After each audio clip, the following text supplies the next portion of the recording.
Yep, Hey. there you go. We're live now. It's in, we're live. Hiya, folks. Danny from Smoo's Watch up here, and the rest of the crazy crew. Dave Weiser, Hello.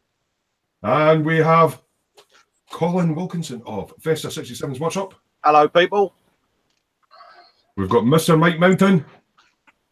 Hi, everyone. How do you do? We've got our resident Orcadian, Scott Sutherland. Good evening, everyone.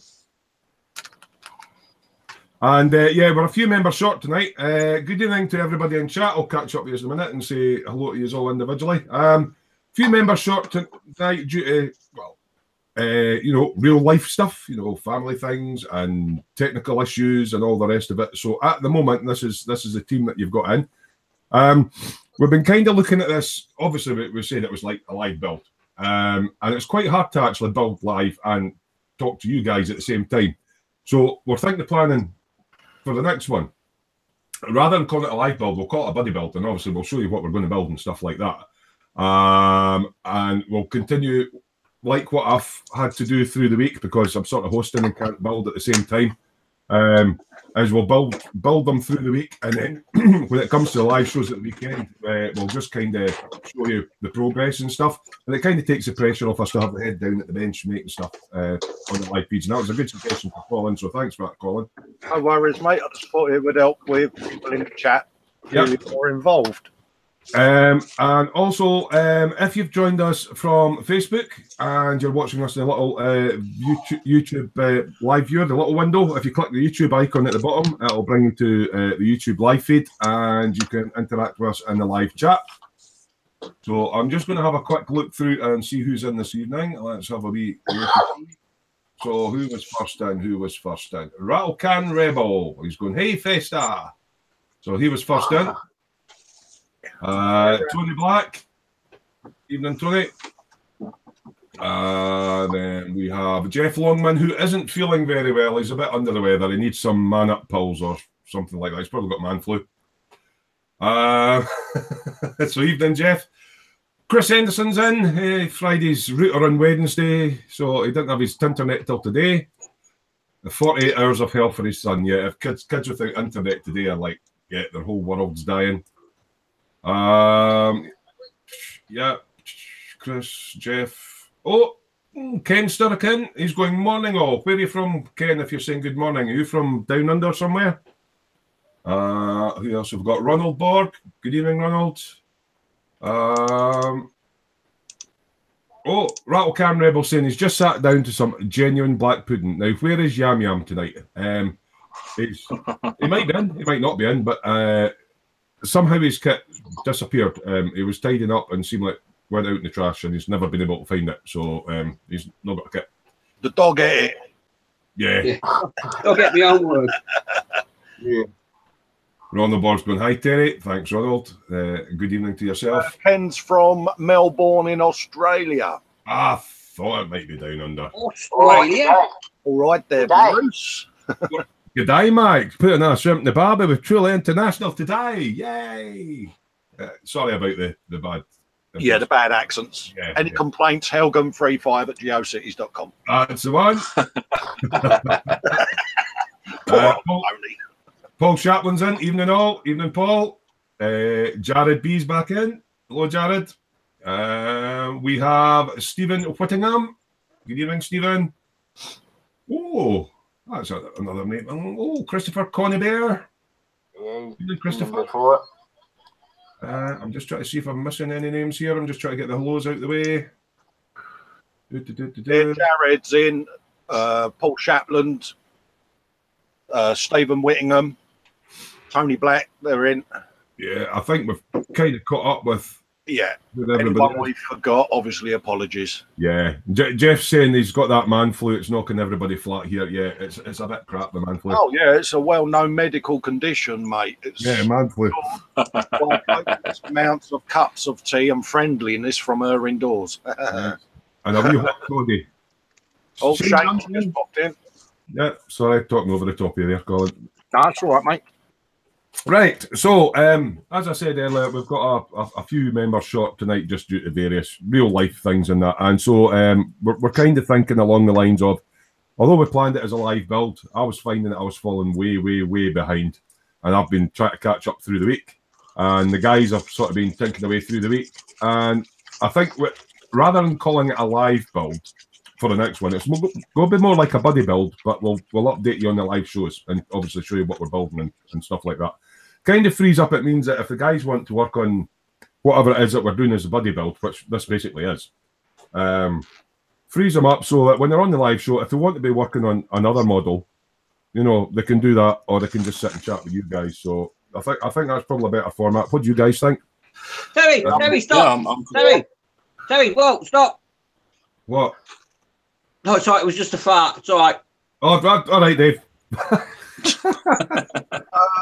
just think that it lets us get in more interactive with the chat. And the last thing people want to do is see my bald head poking down at the bottom of the screen. You know what I mean? Unless you've got some really strong sunglasses on. Yeah, you know, so if anyone's got any questions, you know, we can deal with the chat and make people feel more involved. And sort of chat about stuff that we're doing, our sites, our YouTubes, things like that, as well as, you know, finding out what they've got on the bench. I think it'll work a bit better for them. Talking about getting folks more involved, Colin, some of you have already joined.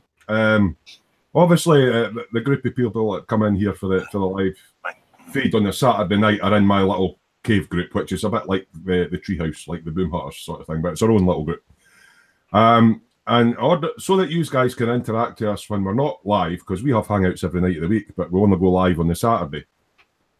We've created a group, and it's called Smoo's Dungeon. So either look for Smoo's Dungeon on Facebook or go on, I think it's advertised on Colin, Festa 67's workshop, and Smoo's workshop as well. Oh, yeah, Festa 67's workshop. There's a Festa 67 workshop group as well to post gallery photos of builds on and that, and then we upload them to the dungeon when we get time, when we're not videoing and that. Yeah, Dungeon's just a nice wee friendly place. You know, treat everybody like you'd like to be treated yourself. Feel free to create an album if you go up to photos at the side and create an album and show us your work in progress or your favourite builds or anything like that. And quite a few guys are doing that. Some really, really interesting builds coming up there, and some quite unusual models as well. Yeah. So I'm actually really enjoying the interaction on that. It gives, because not everybody can tune in at this time. And Chris has popped into the chat anyway. Chris at Gross Models is in the chat. Yeah. Oh, Chris. Hey. Chris. Davey UK's just popped in as well. Who did? Davey. You're right, Davey. Yeah, so some of us, this is, of course, if I can find the box, part 3 of our live Airfix Triumph Herald and 132 scale starter kit build. As I say, we put it as a live build, but we're having to do quite a lot of it off camera because I was falling behind, I know that. And some people have lost models. I mean, I've lost my front bumper. I think the car looks quite good without it. Mike came without a bonnet, or you lost your bonnet, and I think came without one. Yeah, one came with a flat roof conversion, and Dave's came without decals and all that. So yeah, Neil ended up with Yam ended up with 2 kits. So he's been sending various bits off to us, and then lost his one. So. Bit of comedy of errors. Yeah, yeah. You couldn't write a script like that. This is a typical Smoo Industries build, mate. Usual quality tech. quality tech, yeah. So it's nice to see quite a lot. Go 21 viewers. That's great. Yeah, thanks well, everybody for tuning in. We really do appreciate it. It's, you know, we're not here to sell you anything or anything like that. It's just like, you know, a few guys goofing off in chat, sticking bits of styrene together. And talking about sticking bits of styrene together, who wants to go first and let us know what you've been up to, what progress you're at? Will we go for, what end will we go for? Oh, what about Dave Weiser on Gumbarker? What about you? What, me again? It's always me first. Wibble. Well, I'll stick you on the big screen. There you go, Dave. Whoa, big screen. Whoa, big screen. Oh my God! Right, guys. You may want to avert your gaze due to the hands. Take my glasses off. I can't cope with that. What? What have I done now? What? I feel sorry for the people that've got like Super HD 4K fucking Yeah, screens. Got one of them TVs. Yeah, his eyes are that big. Yeah. Well, how far have we got? Yeah. Good question. Oh. Well, it's in his driveway now, on bricks, with his wheels off to the side. He's had a go with a filler on the door panel, with the old Isopon P30, whatever it was. P38, aye. P38, yeah. His windows are a bit mucky though. Yeah. With all the dust from when he's been sanding. But yeah, I'm just working on the front end now, and it's going to be job done. I like this idea though of the next build of doing it, showing them what we're going to do, and then just cracking on to do it, and then the next week show them what we've done, sort of thing, Because I've had to slow down for you lot. I'm not used to this pace of building. Jared, he loves I've actually built 2 kits in the week. Yeah. In between the build. Cracking on with them, don't you, rather than having to wait. Dave, Jared says he likes your tarp, mate. Would you want to go through how you made that? Oh, my tarp? Yeah, Jared. It's a baby wipe, basically. And all I did was I left it overnight to dry out thoroughly. And then I got I can't find it now, just a disposable plastic beaker, put PVA glue in it and blue ink, the blue wash from Citadel.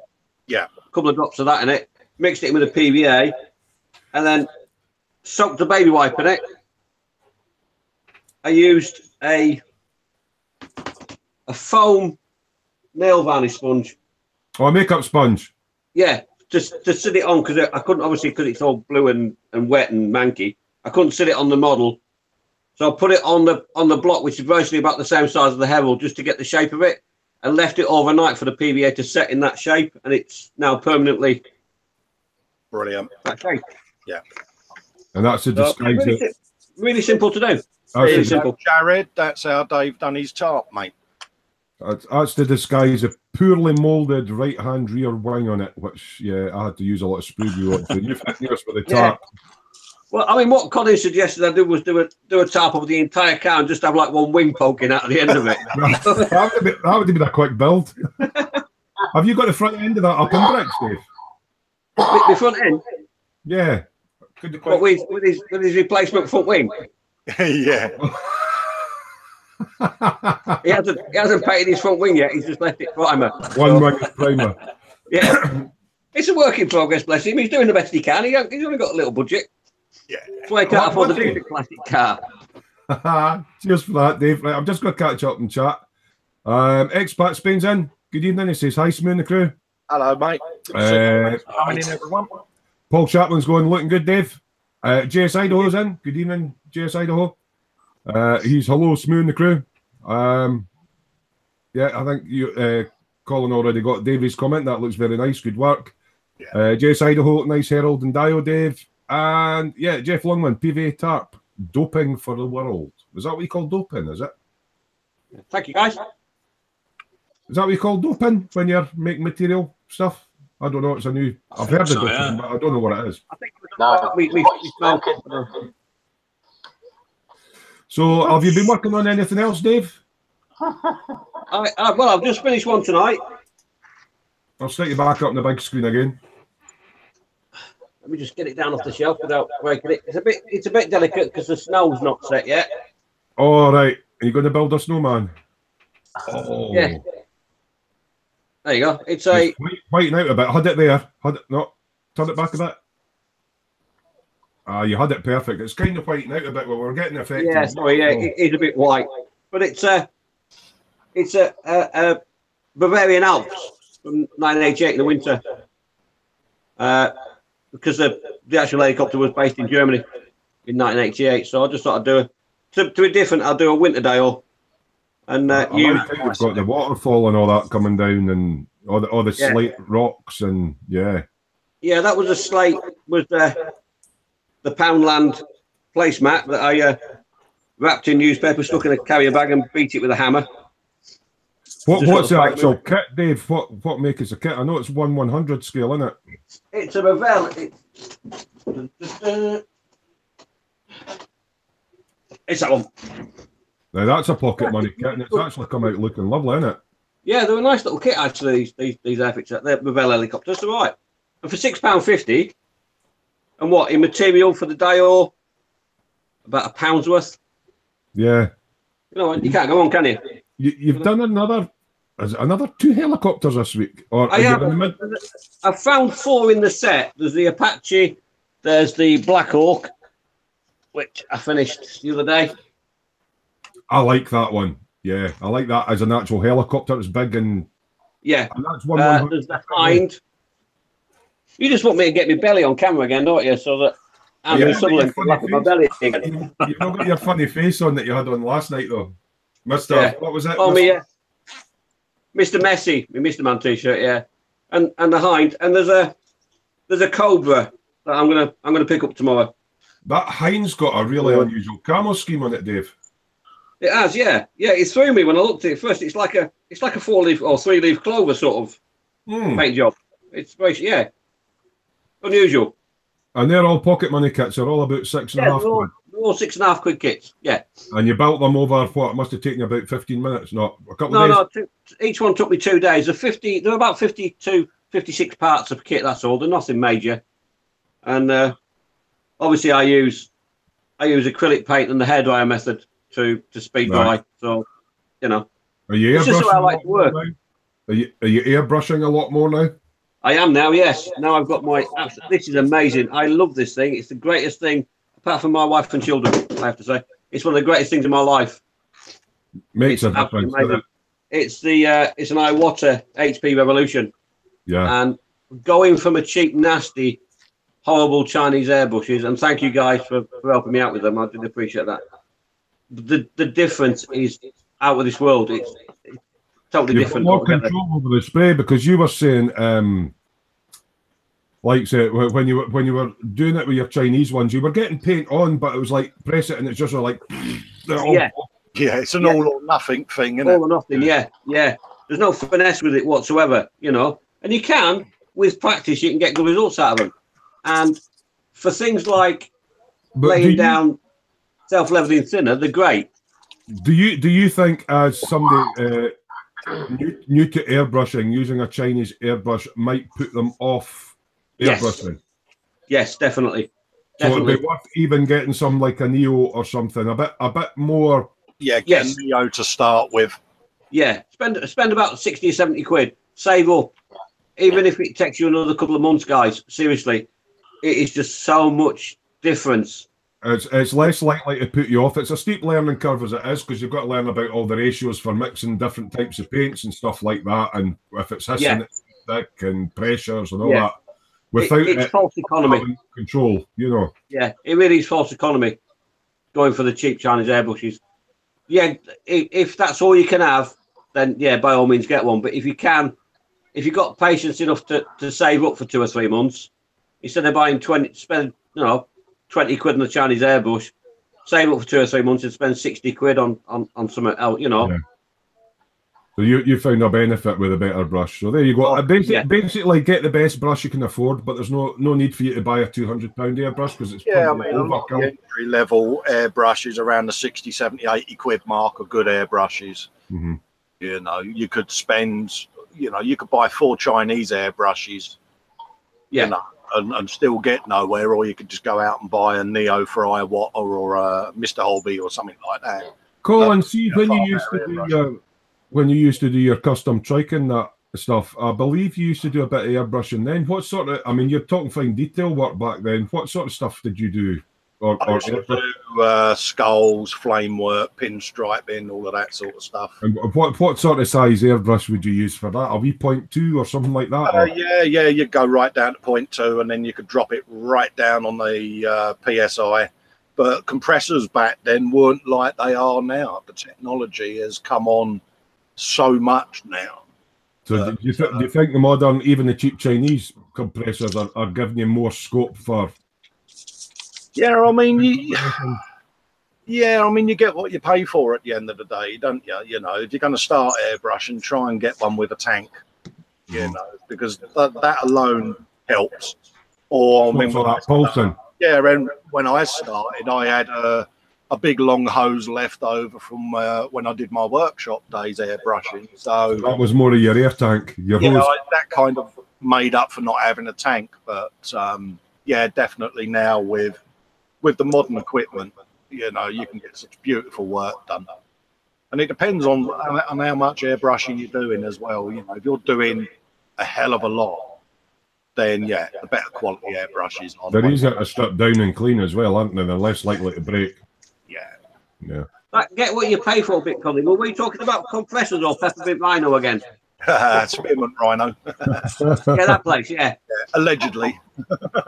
Chris Henderson saying, thanks for the top tarp tip. That's a tongue twister. Thanks for the top tarp tip. Dave, great. Glad you read that out, mate. Yeah, Shane Young saying, I bought a Neo and I'm really pleased with it. For a first airbrush, it's serving me well. Yeah, Chris at Gross says Neo here, TRN1. Yeah, I've got the same. Yeah.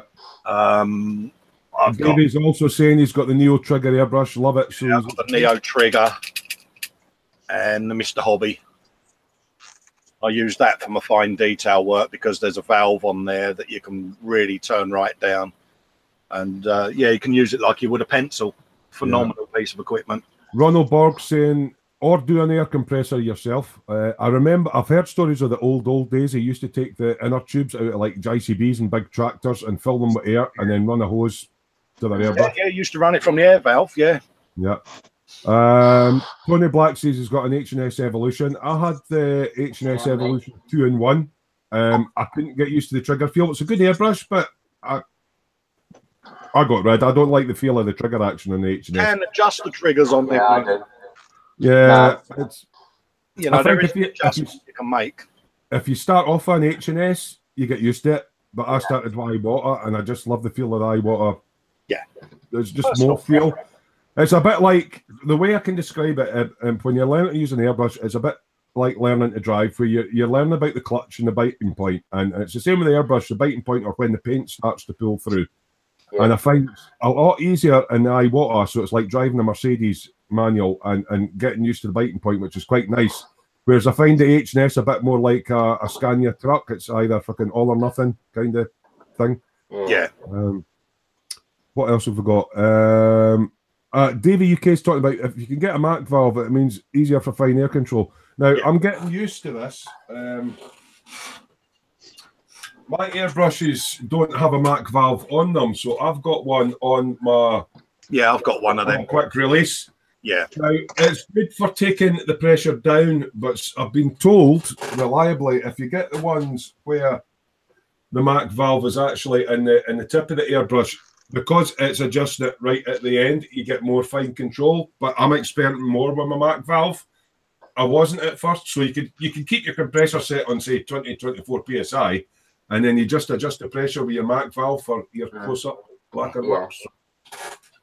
Yeah, my Mac valve is under the cup on me, Mr. Hobby. On the big screen now, Festa. Give us a second, mate. That's what I was trying to describe there. Yeah, it's quite me fun. There's one, and it does make a difference. I've got one on my hose as well, similar to what you showed just now, Smoo. Yeah. But yeah, I found having that valve literally so close to the tip. But you've done like.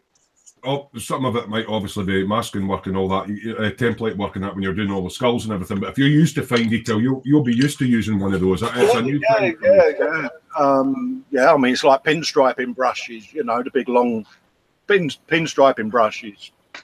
You know, that's how I figure paint and detail paint. I still use the techniques I used way back when I used to pinstripe. So I'm doing a lot more brush work now. I'm fiddling about with Games Workshop stuff and things like that. Now, all these little fine detail brushes that you get with really small bristles, like 2 ball bears on it, and they're really short. They're great for doing a little bit of detail, but they don't carry much paint. So if you can actually get one that's got a finish tip but a longer brush, it carries more paint and it lets you... Yeah, I mean, my detail brushes... Like this. Hold on, what's Dave showing us? Dave... There you go. Yeah.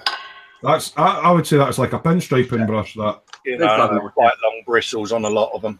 Yeah. Long I just use it to bristles. clean out my ear. I don't actually paint with it. It's just getting all the nooks That's and coming crannies. out here, Dave. Yeah, it will do. Yeah, it's that long. Here's an unusual one. Tony Black saying, always use my thumb on the airbrush trigger. I'm I weird. do occasionally. If it once my finger starts to ache, I can quite happily turn around to my thumb. Hmm. You're weird as well, then, Dave. Oh yeah. I don't profess to be anything but strange. See, I tend to put a big blob of white tack on the top of my trigger when my hands are putting up, and then I just mould that to the shape of my finger and run it across it. Mm. Yeah. You know, because Right, so catching back up on the builds again. By the way, thanks to everybody that's joined us, 22 viewers in tonight. If you've joined us from the Facebook link and you're viewing us in a small window, if you click the little YouTube icon at the bottom, it brings you onto the main YouTube feed where you can interact with us on the chat. And I'll catch up in the chat. Paul Lloyd, good evening, Paul. Evening, Smoo and the rest of the crew. I'm a bit late this evening. Sorry, yeah. Right, evening, Smoo and the rest of the crew. I'm a bit late this evening. Hope all is well. Yeah. Hi, Paul. Right, you can all go. Hi, Paul, now. Sorry, Mike, I was talking over you. Oh, you're all right. No, I just said hi, Paul. That was it. Expat Spain was saying, I have let's see if I get the pronunciation right, a June or a Yun air compressor that uses the frame as a tank. Now, I've seen them, but it's silent when it runs. Use a Badger Anthem and an H&S Infinity. oh, good airbrush. Yeah. I've seen those compressors. I'm pretty sure iWater, something like that. It uses, there's like a 2-litre tank built into the carrying frame. Yeah. I mean, I've still got an old keg compressor that I made when I was a student that I used to use for airbrashing. Yeah. And you just had the engine on the top of it, used the keg as the tank. Does that not force the beer out the airbrush really quickly into your mouth, though? Did you get, I thought you was on about your keg the other day. I thought, well. Yeah, no, we made them when we were students. It was the cheapest airbrush or air compressor you could make, you know, and that was it.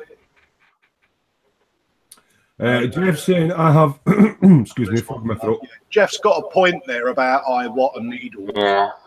This is why I like H&S, because you have the pinch tip on it where you can really sort of fast clean it. He's saying he's got airbrushes from many makers. The only thing about iWater that makes me sad is cleaning. The nozzle's too small for my fat fingers. Right. Yeah. Get one of them. I have a tool. Have you got it, Mike? Have you? Yeah. The iWater. What, the Reamer? The good It's thing not about Reamer. It's a spanner socket. Just slip straight over the very end. Straight over the screw it. Yeah. and it actually grips onto it as well. Yeah. Where's it gone? Have you got it? Hang on, I'll put you in the big. Right. Here's a second.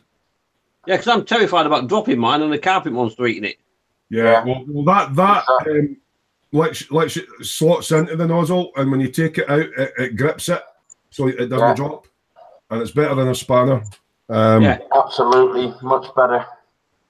So that's I actually find now when I had the H&S 2-in-1 Ultra, I thought the idea of just unscrewing the crown cap and releasing the needle and pushing it out was a brilliant idea. I, however, found the actual nozzle bit that you need a reamer for a bit of a pain in the arse to clean, and I also found the detachable cup was a bit of a pain in the arse to clean, whereas the all-in-one molded body of my iWater Revolution, I can forgive having to use a nozzle spanner. I prefer cleaning that. I find it easier, but it's whatever you're used to.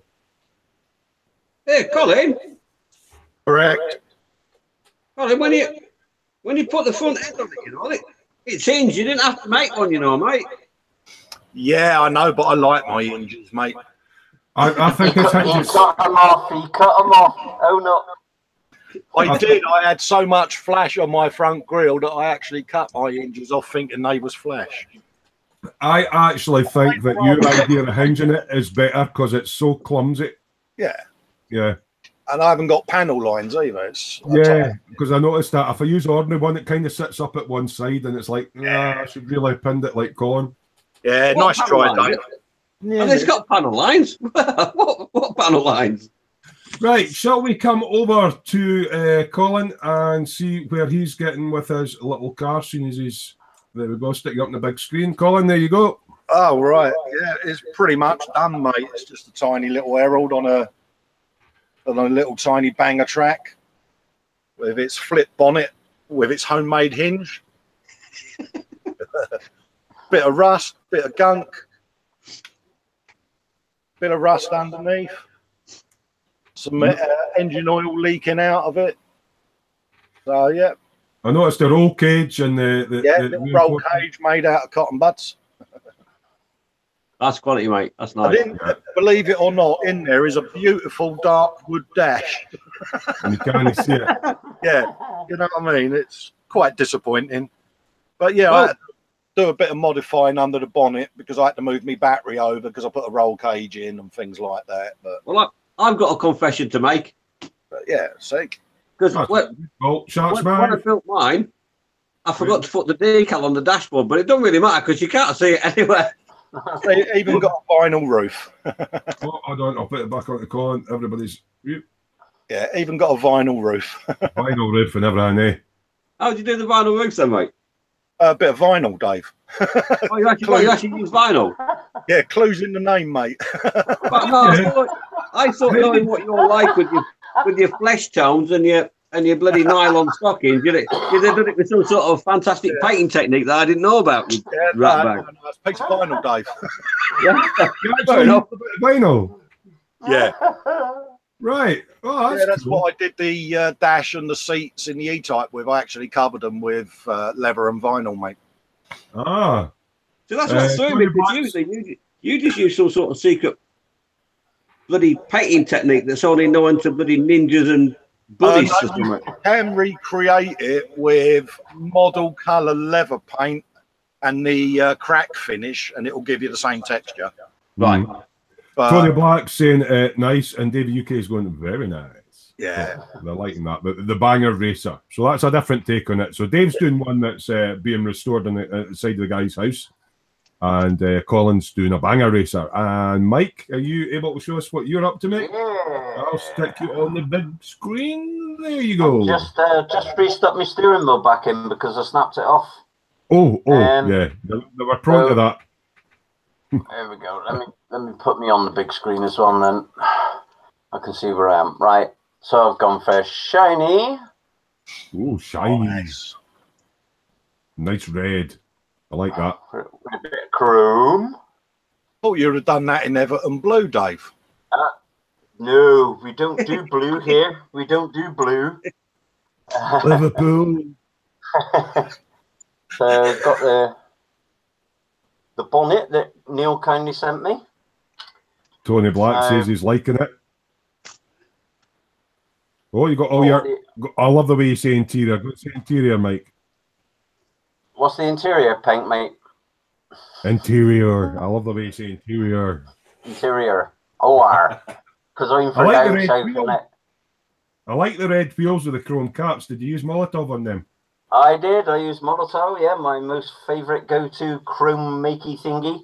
But it's all going to be on the old 4-pillar. Oh, 4-pillar ramp. All right, folk are going to like this. Me 4-pillar ramp that are scratch built. In our cave group, Mr. Mountain is known as the Scratch Build King. That's a 4-poster ramp that he made from scratch after me and Paul going, oh, do you know what you need? You need to do a 4-poster ramp. Hi, Alan. Alan's in Northwest Modeler. Oh, evening, Alan. Nice to see you. I got the old tyre changer doodad to go next to it as well. Yeah, you scratch built that as well, didn't you? Yeah, and I've got the old snap-on toolbox that's... yeah, he's made a snap-on toolbox. There are other makes available, but most... I sent him a picture of my old cab, and that's what he ended up with. That's brilliant. So that's where I'm up to at the moment. I've also got ongoing at the moment. Someone gifted me a very old Airfix kit, apparently, which is the RNLI 7 class. Does it come with a helicopter as well, or is it just a life? Yeah, it does. It comes with the helicopter as well. Oh, I fancy that kit, actually. It was from a mate of my brother John's, and it was his father and his late father-in-law's, and he found it in the loft when they were clearing the house. And he asked me if I'd like to build it. So I offered to build it on the grounds that I send it back to him, and then he's got a little memento of his father-in-law. But that's the hole at the moment. But I've had to a lot of the seams, and he used the Humbrol glue on it, which just ran everywhere. So I've had to sand it all back. Alan's saying, holy smoke, that's a rare kit, Mike. Yeah, holy smoke, yeah. I would like to build a lifeboat. Just catch up on something. And mate, I've always wanted to do one, but never actually come across one until this one was mentioned. I nearly wet myself. You're kind of having to redo some of the work that he's done before, but we know. Yeah, yeah, but well, I mean, we were all the same, weren't we? When we first started building kits, he left all the nubs on, which I've had to take out, and I've used sprue goo to fill gaps and burn marks and all sorts, but it'll get there. It'll look okay when it's finished, and then I'm going to take it back to him in July when I next go down south. So you're going to build it and give it back to him. That's looking really nice. I would like that kit myself, and as Alan says, that's a really, really rare kit. Yeah, it is. They retooled it in 2007 according to Scalemates. If I could still get that, I would get it, because mind what we're talking about, I wouldn't mind, like, I like working boats and things like diggers and tractors like JCBs and stuff. Yeah. You know, it's the working stuff. Just going to catch up in the chat. All right, mate. Okay. JS Idaho, racing on a budget, Colin. Very cool. Alan saying lots of great chat. Nice to see you in, Alan. I hope you're keeping well and that you're not working too hard at your work. Alan, aka Northwest Modeler, works for a great NHS, and you know how much stress all these people are under. So he does a great job for us with NHS. Yeah, well done, mate. Yeah, doing a great job, mate. Top job, mate. Yeah. Davey UK is saying, good job liking the scratch building to Mike. Lovely, thanks very much. Shane Young saying, that's really good, Mike. Like the ramp and the tool chest. Yeah, lovely. Thanks very much. Tony Black, in reference to the lifeboat build. Oh, it's jumped up. He went, I remember that one. Alan saying, evening Festa to Colin. Evening, Alan. Yes, I will get round to doing the Typhoon, mate. And Alan saying he's feeling not too bad. He's just been taking a break from modelling. Yeah, when you lose your mojo a little bit, Alan, it can... Yeah, something simple and funny. And I should be taking a unintended break shortly, but we'll be back. Yeah, you've got to go into hospital again, Colin, haven't you? Yeah, I certainly have, mate. Yeah. Tony Black has said, I've seen them once or twice for sale at lifeboat stations, but not for a long time. Yeah, I really quite like the look of that. I wouldn't mind building one myself. JS Idaho send me your fire engine then, mate. I think me and Colin's going to end up with the same fire engine. It's actually showing the living room tonight, so I'm not going to tease him with a big box. JS Idaho saying, Herald looks great, Mike, and the scratch built items are awesome. Thank you. Thank you very much. The scratch build. Sorry, on you go, Colin. Can I tease Dave? I've got a Stratos. I've got a Stratos. Oh, Colin, you want to maybe... I've got a Scooby. I've got a Scooby. I got a Stratos. Right, I'll go into Colin as soon as he's been a cheeky bugger and teasing Dave. Go and show us your Stratos, mate. Is this something you've been building in the background? I've during the week just to wind Dave up, bless him, because he loves the Lancia Stratos. So. Beautiful. That is a beautiful kit, mate. You've done a really nice job with that. Every opportunity when Dave is concentrating in that position that he's currently in, that goes across the screen with the Captain Pugwash music. Let me see the windscreen on that. You've managed to do the wiper stripe on that. What did you use for that? We'll hold it up and show you, mate. Let's have a look. 2 secs, I'll just get my stuff. A lot of folks say rally cars should be dirty, but a lot of rally cars don't come with driver figures. So Colin's one is the driver's not in it, but they've just finished a rally stage. There is actually a concept drawing on the internet of the new version of the Lancia Stratos, the concept vehicle, and it is absolutely stunning. Northwest Modeler pointed it out to me just now. The windscreen, what I tend to do, where the clear bit is, I use bit of Tamiya tape draw the arc, cut it out, and then I go over it with enamel wash by MIG, dark brown wash for green vehicles. Oh, right. I thought you used your tongue. I thought you did that with your tongue.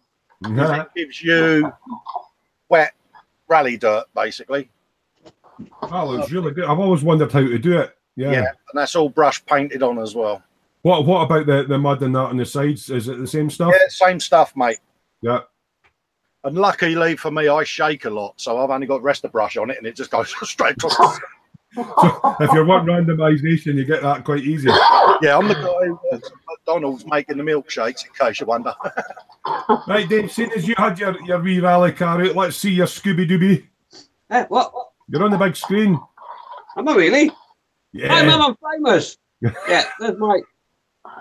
That's gorgeous. It's a really nice kit. Really nice kit. The Tamiya one.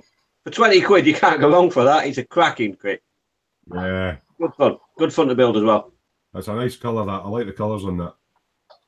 Yeah, I cheated. I didn't use a rattle can. I can't remember the number for the rattle can for it. It's Tester Blue. But you used X13, didn't you? I used X13, yeah. Yeah. Now, I'm just going to catch up in the chat and then go to a resident Orcadian.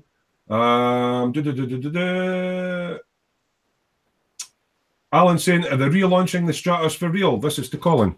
Yeah, they are. I'm going to put a picture of the concept car up in the Smoo's dungeon in a moment, so you can all pop along and have a look at it. It's absolutely beautiful. For those of you that aren't members yet, we've created just a wee informal group, chat group on Facebook. It's called Smoo's Dungeon. You're all welcome to join. An admin will need to add you. Feel free to share your works in progress, create an album. By all means, create an album. That way, when they go to the gallery and the photo section, instead of it just being randomly all over the place, we can find all your pictures in one place. So yeah, feel free to join that.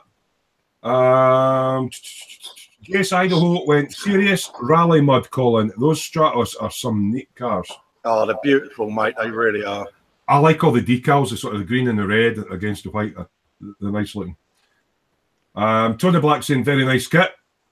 And Alan saying to Dave, that Scooby is amazing or amazing. Thank you. Hold on, what was that? All right, Alan's going, Smoo, what? Someone add me. Yes, we've got a group on Facebook. Because I'm in there, so if he sends a thing through, I'll add him. Yeah, the admins are on it. So if you go to Facebook and you look for Smoo's Dungeon, or if you go to either Festa 67's Facebook page or Smoo's Workshop page, you'll find a link to it there. An admin will have to add you, and it's pretty much, it's like a boom hut, but there's not so much Gundams. There's a lot of unusual stuff in there. There's a lot of cars and bikes. There's some armor. There's some aircraft, and there's a really, really lovely, unusual carousel sort of fairground ride thing in there. There's just so much different stuff going in there. So the password though. The password is buy Smoo cookie. No, what's it? What's Smoo?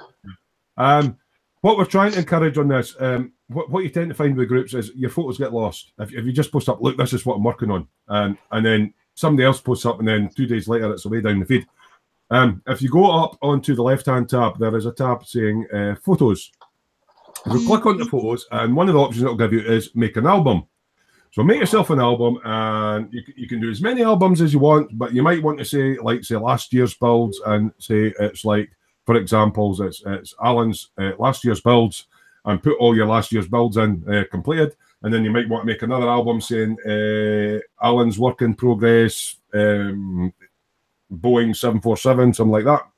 Alan does some pretty awesome shiny motors. Yeah, he does. Cars. Yeah. So try and make yourself little albums, and then that way, if it all gets lost in the chat, if somebody wants to see what people are working on, they just click on the photos and albums, and then everybody's stuff sitting in an album, and they can go and peruse it at the leisure. And it also makes it easier for me to do a feature that I'm thinking about doing as well, and that's actually showcasing some of you guys' work. So right. Alan says, cheers. Christopher Connebear, I've just finished a Tamiya Peugeot 205 T16 rally car. I do like rally cars. Yeah, that's on my to buy list. That's a nice kit. That it looks a nice kit. I don't know about the build of it. So if you can let me know if it's a nice kit to build, Christopher, I'd be appreciated.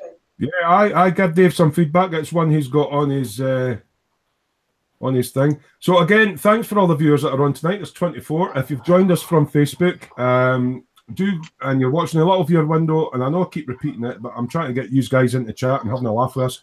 Hit the YouTube button at the bottom, come onto the main YouTube page, and it'll bring up the chat. So I've caught up with the chat. Apart from Alan saying that is a dream car, it's again very rare. Sorry, the Peugeot 205. Scott, our resident Orchidian, very quiet tonight, but would you like to enlighten us on how you're doing with your Herald build, young man? Yeah, I am cracking on. I'm actually very nearly finished. Good lad. So as you can see, it's been made to look like it's been sort of forgotten about and deserted, and people have just gone and taken parts off over the years, and it's just been left. So I've now finished the interior, and I've put some grime on the windows. I've done this sort of little... I like the brazier, the barrel with the holes knocked in, and there's actually Scotch wood in there. How did you do that, Scott? Apart from using fire. It's just burnt matchsticks. Burnt matchsticks. What a clever and simple idea that is. That's gorgeous. Now, Scott was trying to say to people that I sneaked in into his house whilst he was asleep and tagged his wall with my airbrush. You've got to watch the Smoo. Yeah, he comes in and graffitis your build when you're not looking.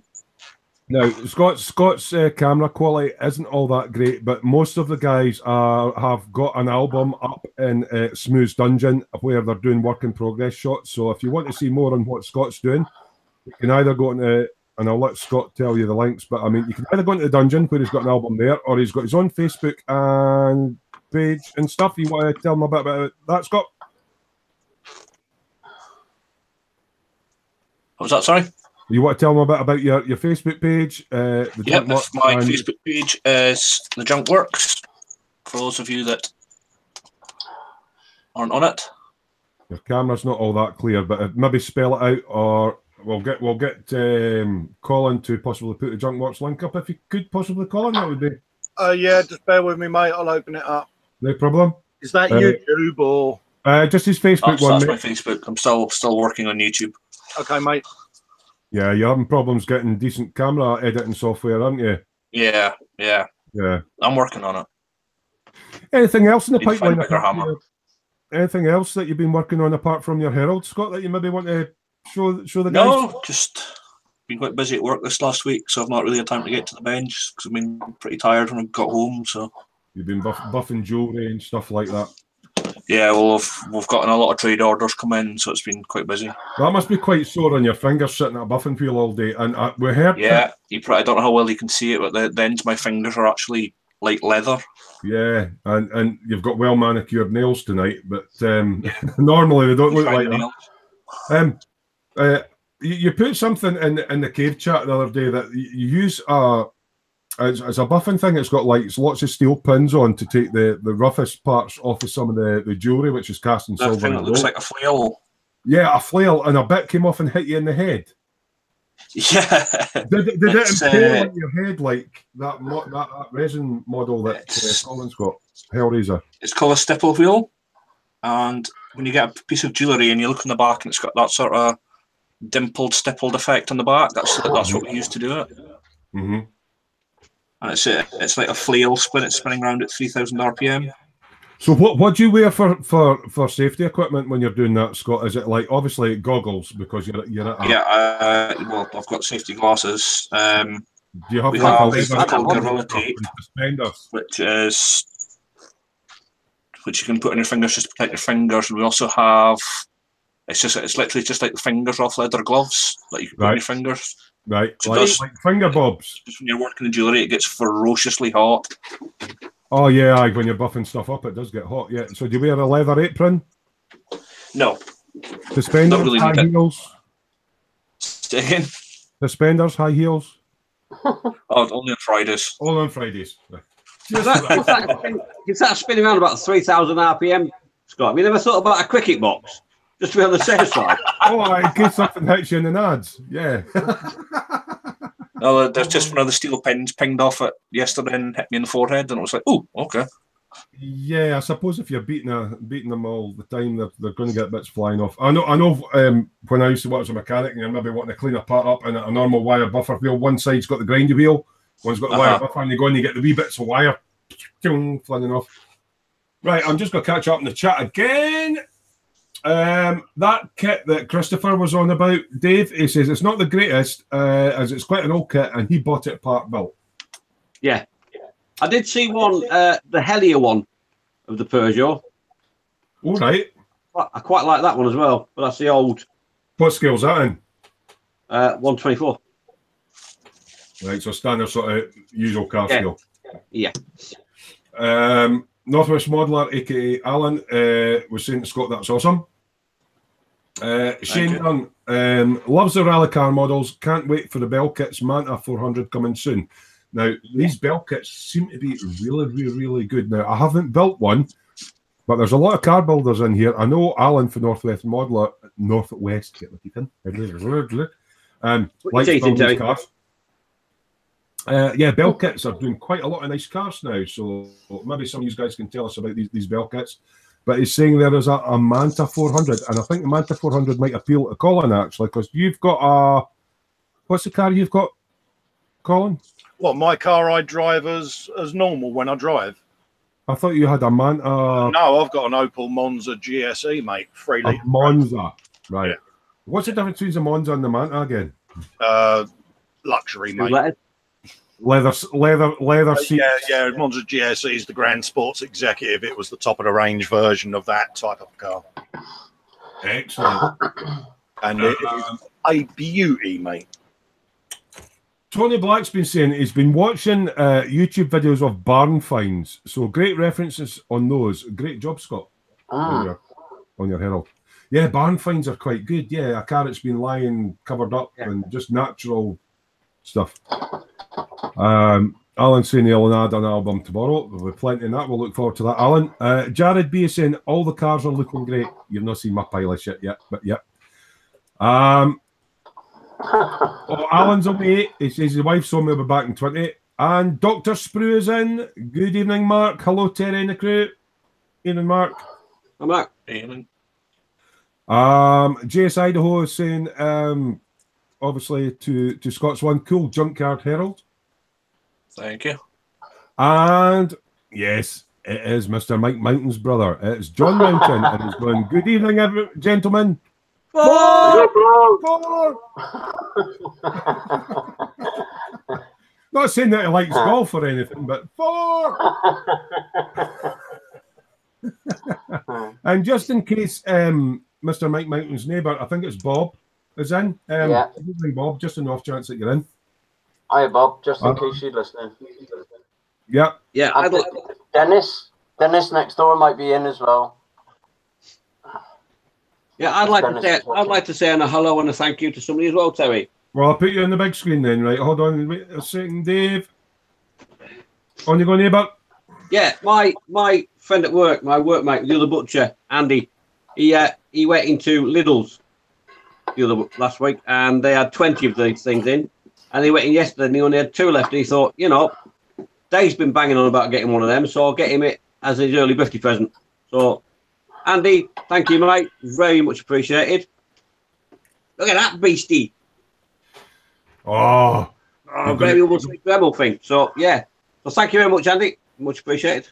Happy birthday. Off yet, but he's going to be able to do so much modification and stuff, whether it be dios or model kits or rusted up with that. Damage. They're really quite a handy tool.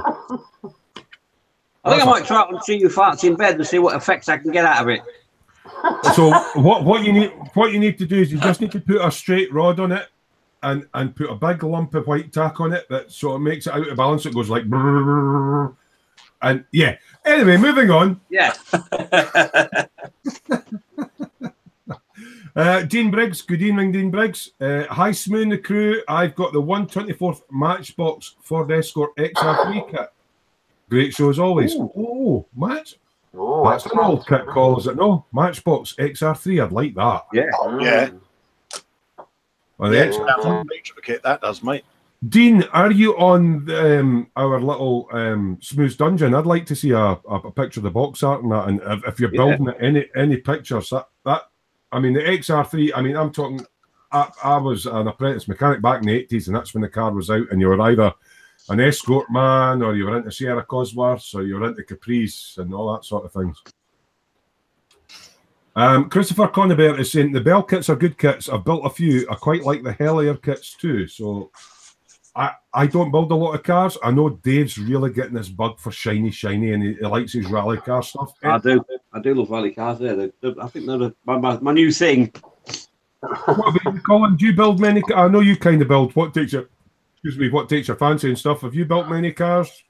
Oh, yeah, I've built loads, mate. Jags, Lanciers, as you see. I've got quite a few in my stash. Got me E-Type, don't forget. So yeah, that's gorgeous. You know, so yeah, I don't mind them. I can sometimes lose me the mojo if I'm sort of doing super shiny after super shiny, so I tend to move between. Move between. Flesh tones. But yeah, I'll build anything, mate. Doesn't worry me. What about you, Mike? I know you like your 747s and your shuttles and stuff like that. What other have you done? I have done. I've done. Going back about a year ago now, I've done a Volkswagen Beetle. I mean, do you want me to grab it out of the cabinet a minute? Hang on. You can. That'd be cool. Tony Black saying, keep your eyes open for Lidl's offers. They sometimes do add-on tool sets for those Parkside sets. Yeah. Do they? Yeah. I missed out the other week, apparently. They'd needle files, diamond needle file sets. And I missed out on that because I bought a set of them. Yeah, mine's were a bit glad the cheap set. I've done this one about a year ago. Gonna go on the mic, put them on the big screen. Oh, right, you're whiting out a bit, so if you bring it back for your light a wee bit. Oh, it's got a big sharp's mouth in it or something. I had it about there, it's not too glary. So that's a Beetle, and it's front wheel off, it's got grass, it's got rocks, it's got sharp's mouth. It's a bit rusty looking, that, Mike. It's very rusty looking. It's an old wreck. Stuck out. What, tell us a bit about it? What make of kit it was? Oh, cricky, no, you got me. I've done it over a year ago. I'll tell you exactly what one it was because I bought another one to do it again. It's the Tamiya one. Oh, it's a Tamiya one. Yeah, cool. So that'll be 124 then, Mike. Yeah. Yeah, it is. Yeah. And it was a dream to build, and it was a dream to rust. Right, just a quick one. We're getting requests for people to join Smoo's Cave. Smoo's Cave is a closed group for us members. It's a bit like the Treehouse. The open group that you can ask to join is Smoo's Dungeon. We're not accepting Smoo's Cave members. It's invite only. So sorry about that. I just seen one popping up my feed there. I don't want to feel nasty rejecting anybody, but the Cave is not accepting new members, but the public group, the dungeon is accepting members. So if you want to apply for the dungeon, I hate going to folks, sorry, reject, and I feel nasty doing it, but it's all people. You won't even let me in it. Sorry? You won't even let me in it.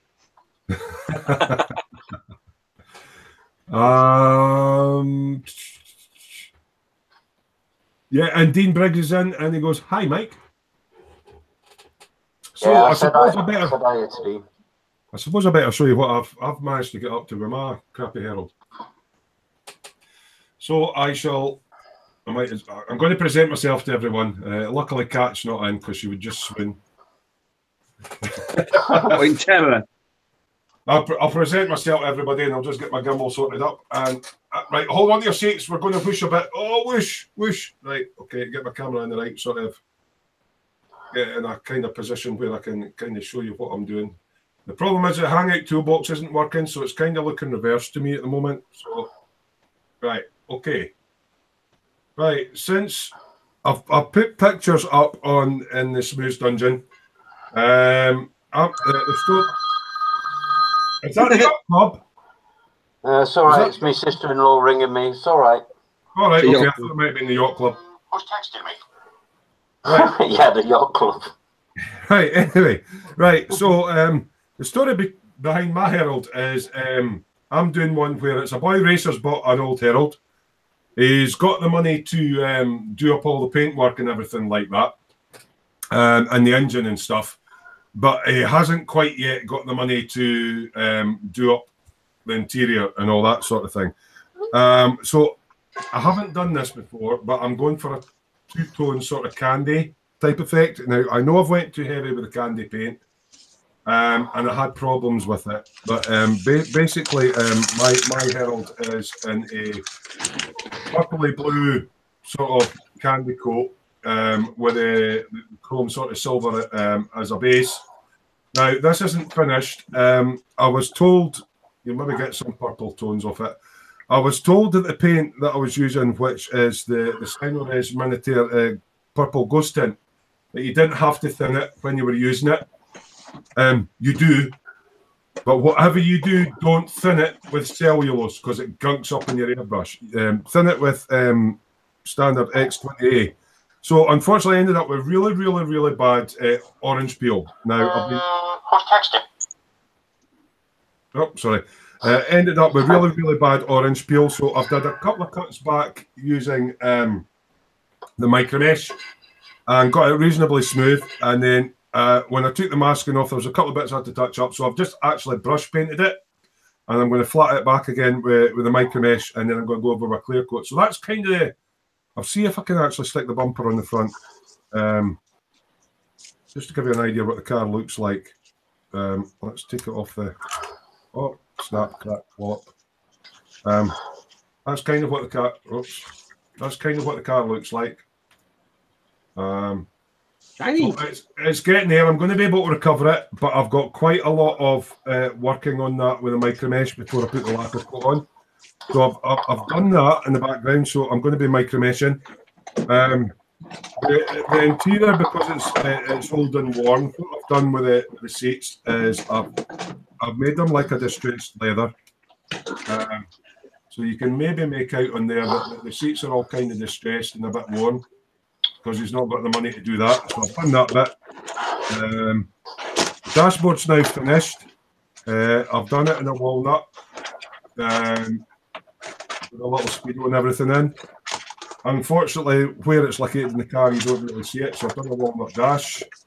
I've done the main bit of my wheels in the rubber black and just like a steel colour. And I've started on, obviously, the front of it's kind of like the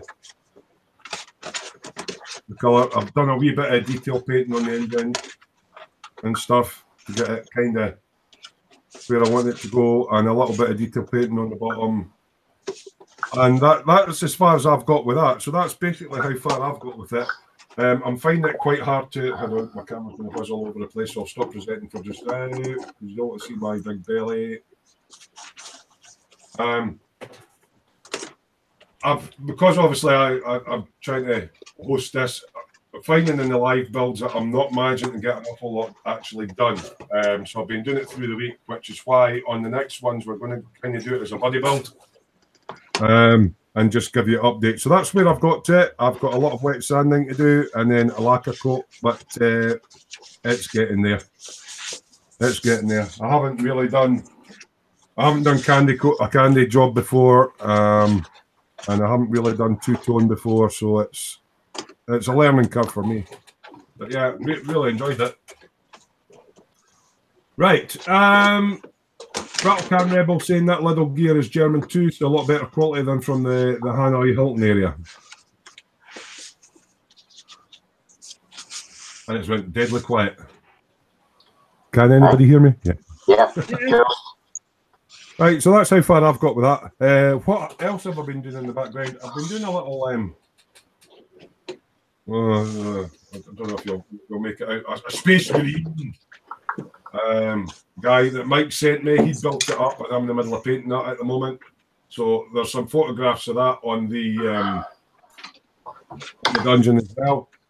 And I'm working on a ship that Dave got me as well. So yeah, that's kind of where I'm at. So what are you guys building in the chat? We're up to 28 viewers. Thanks everybody for tuning in. If you are coming in via Facebook and you're watching the small window, do hit the YouTube icon and come in and join us in chat. Right, guys.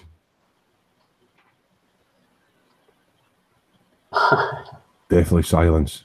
Concentrating. I'm nearly done. Nearly done with what?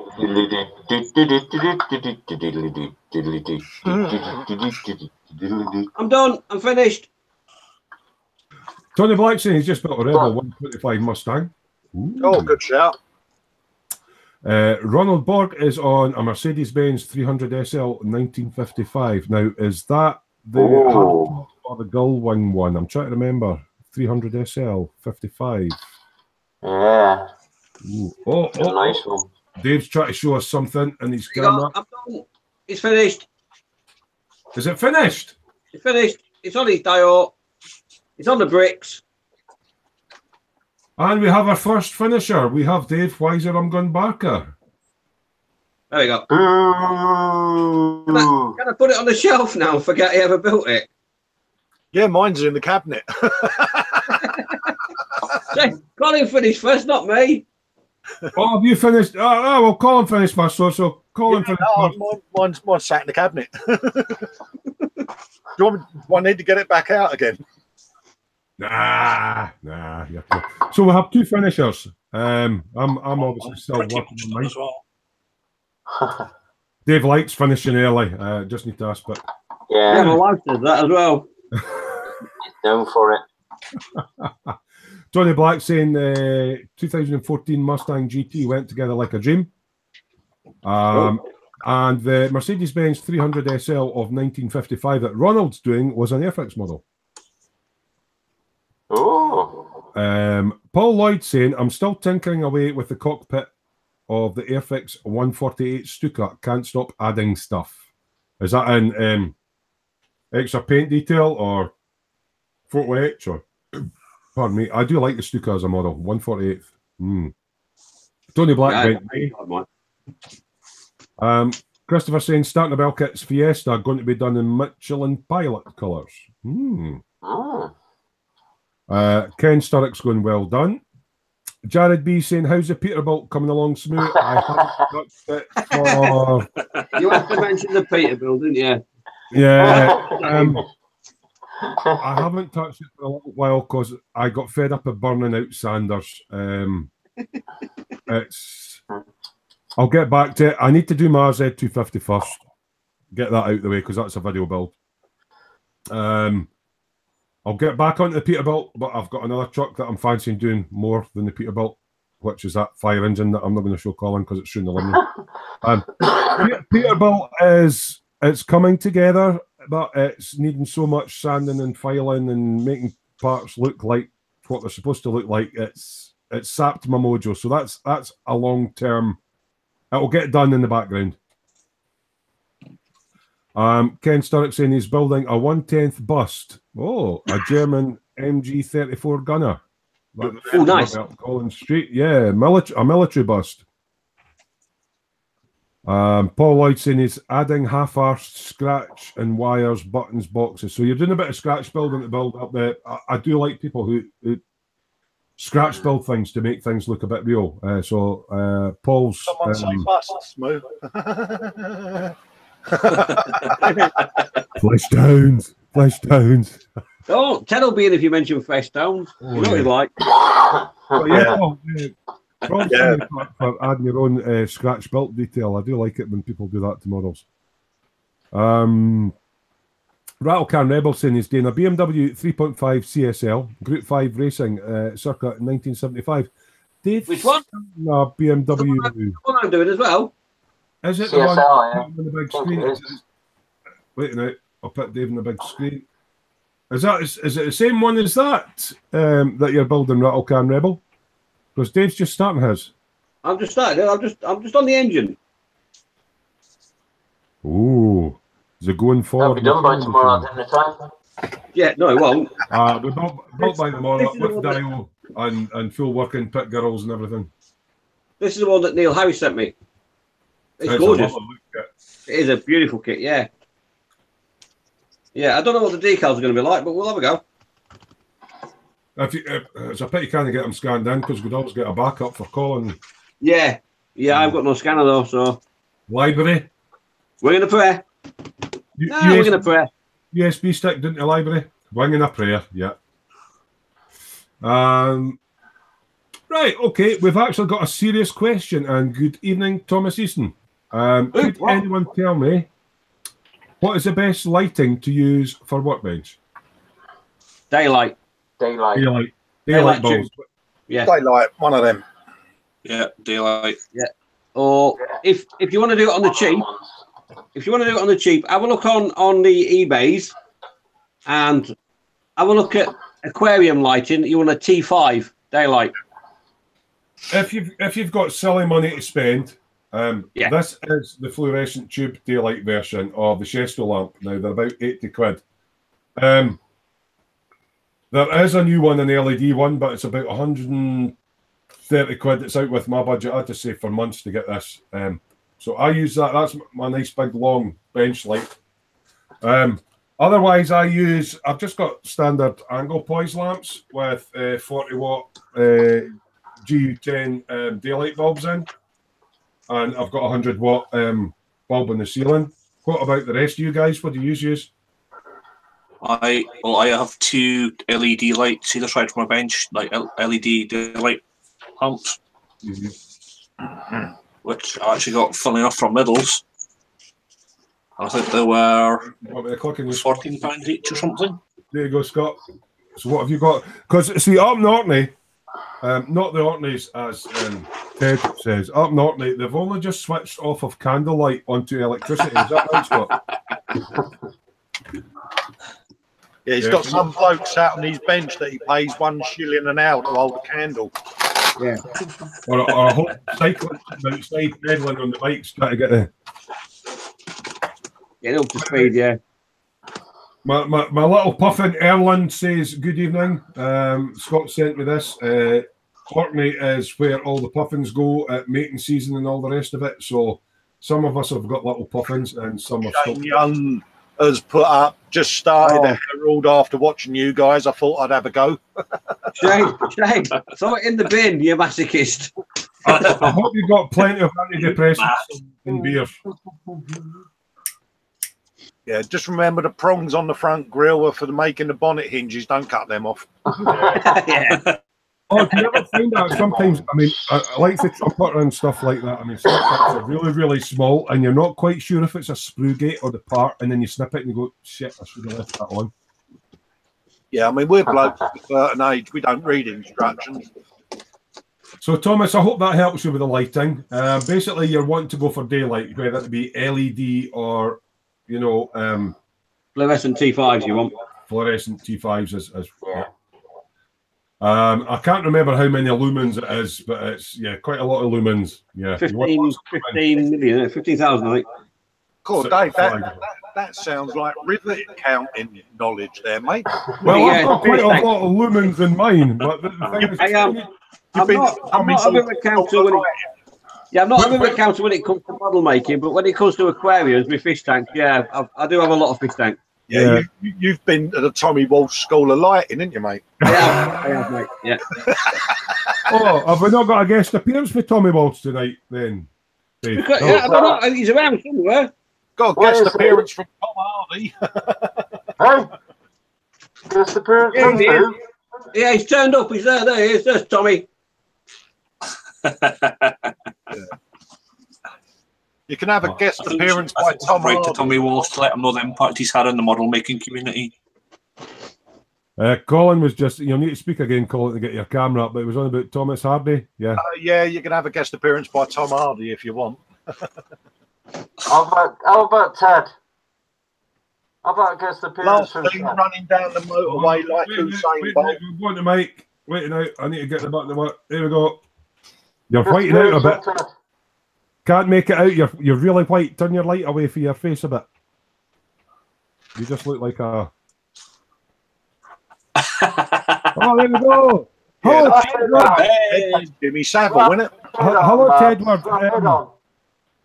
Flesh tones, and if you were putting flesh tones... Ooh, flesh tones. Yeah, flesh tones. if you're putting flesh tones on, how would you apply them, Ted? With your tongue. No, but how would you apply your flesh tones? With your tongue. Slap it on. Slap it on. Slap it on. So that was a guest. Apply it with tongue.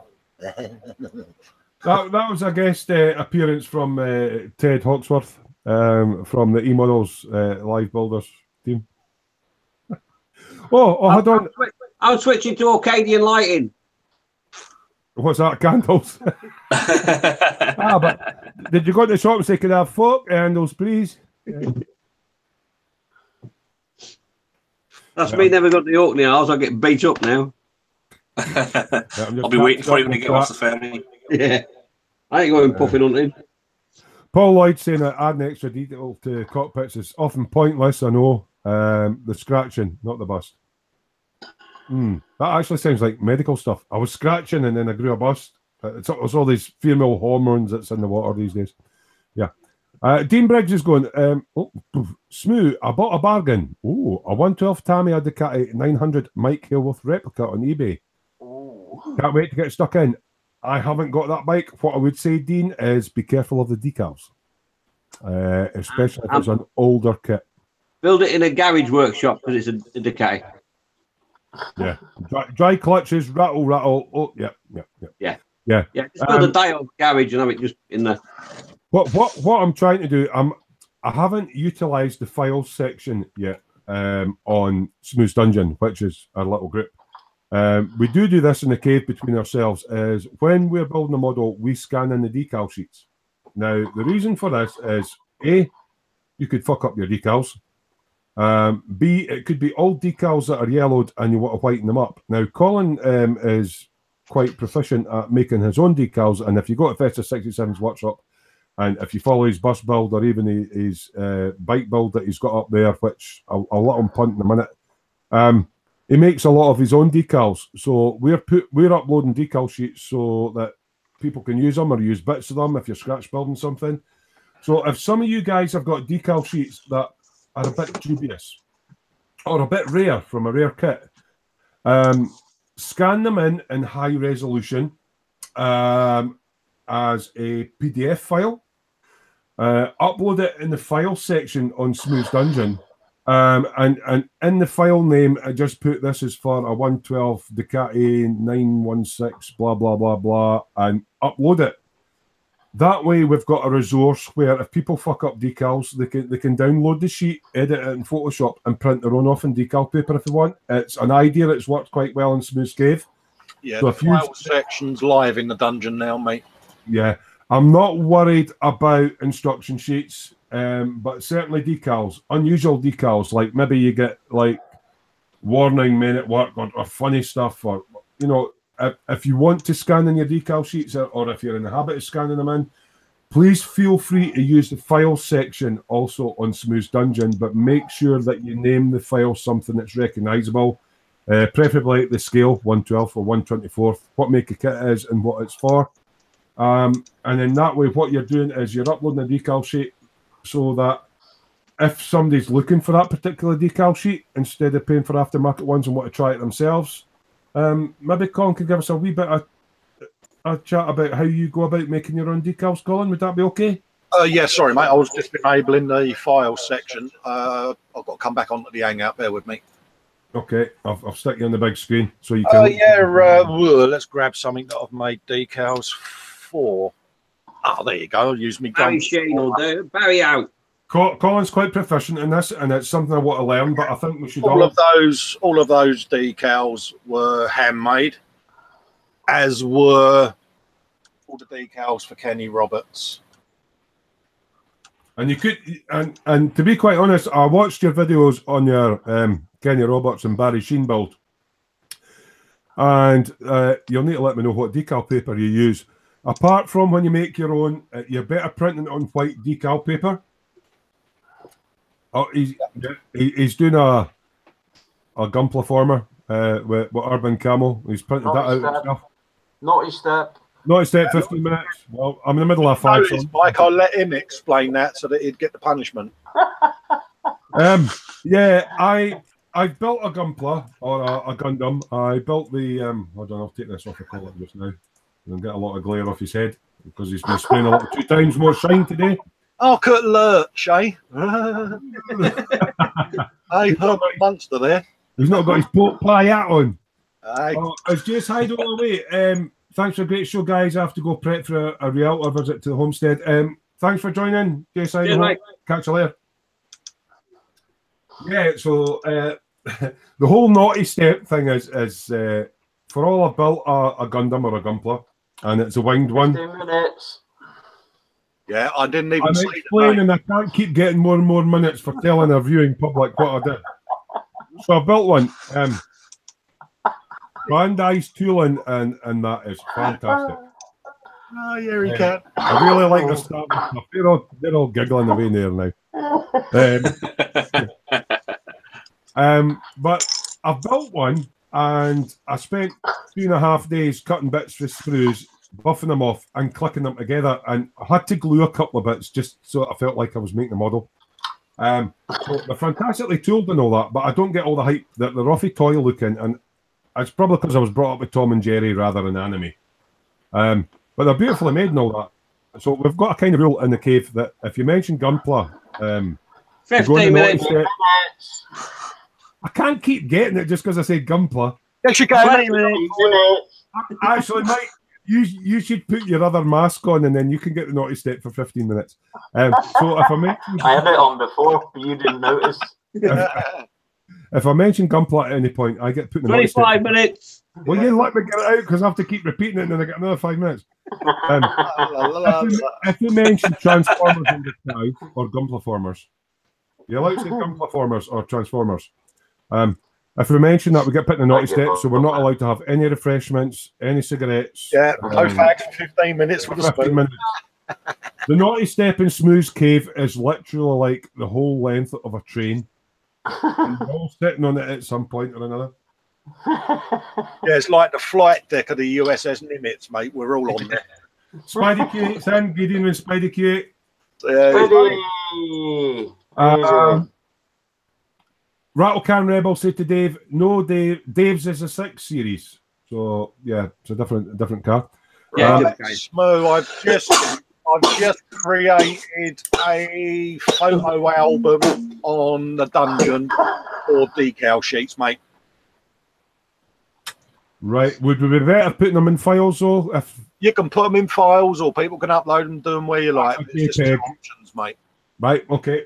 So there you go. You've got 2 options now. If you're kind of like to scan in your decals in high res, you can either put them in the album that Colin has created on the dungeon, or I would say that would have to be in JPEG format. Yeah, that would be JPEG or PNG files, PDF. And if you want to put them up as a PDF, create one in the file section. Just make sure the file name sort of resembles, and you'll get an option to put in the comments. This is for such and such a model.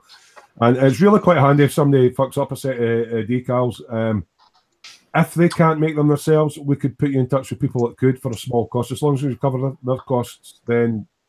The only thing with printing on white, and I think Colin might relate on this, is if you print, you can get clear decal sheet and white decal sheet. Now, a printer will not print white.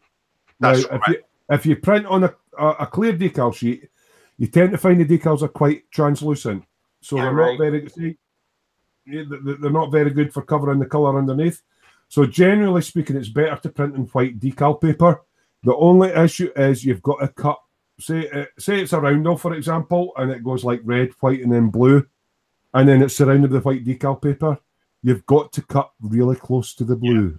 Or you can do what I did there, go into Photoshop and change the background colour to match the base colour. So the Roberts and the Goodyear, I've got a yellow background. I explain how I do that on the Sheen videos. So which channel do we need to go for that one, Colin? Festa 67's workshop on YouTube, mate. I'll put a link up in the chat there. Yeah. Yeah, I'll do So that. how would that work with these then, Colin? Because the base colour of these, although it's now cream, were originally white. Right, I'll let you chat. I need to go for a quick pee. Sorry, what was that? You would change the background colour, mate. Or Yeah. what? You want to change the decals to white? Yeah, the decals originally were white, and it's gone sort of like a creamy colour over the years because it's about 20. If you email me a scan of that or a picture, I'll change them to white for you on Photoshop. Gone quiet. Yeah, I'm going to work out. I've got to scan it. I'll have to take it to the library or something and do it. Got a scanner at work? Nah. Yeah. Do it when we're off air, mate, and I'll sort something out.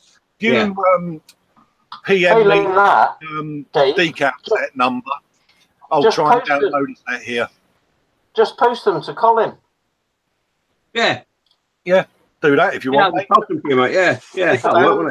Either that or give me the product number, you know, like the number, decal set number, blah, blah, blah, and I'll download them and redo them for you, mate. What's that on the back, innit? Yeah, normally it says something in the corner of the decal sheet, doesn't it? I think if you've not got a scanner, if you've got your local library, they can scan stuff in on a USB stick.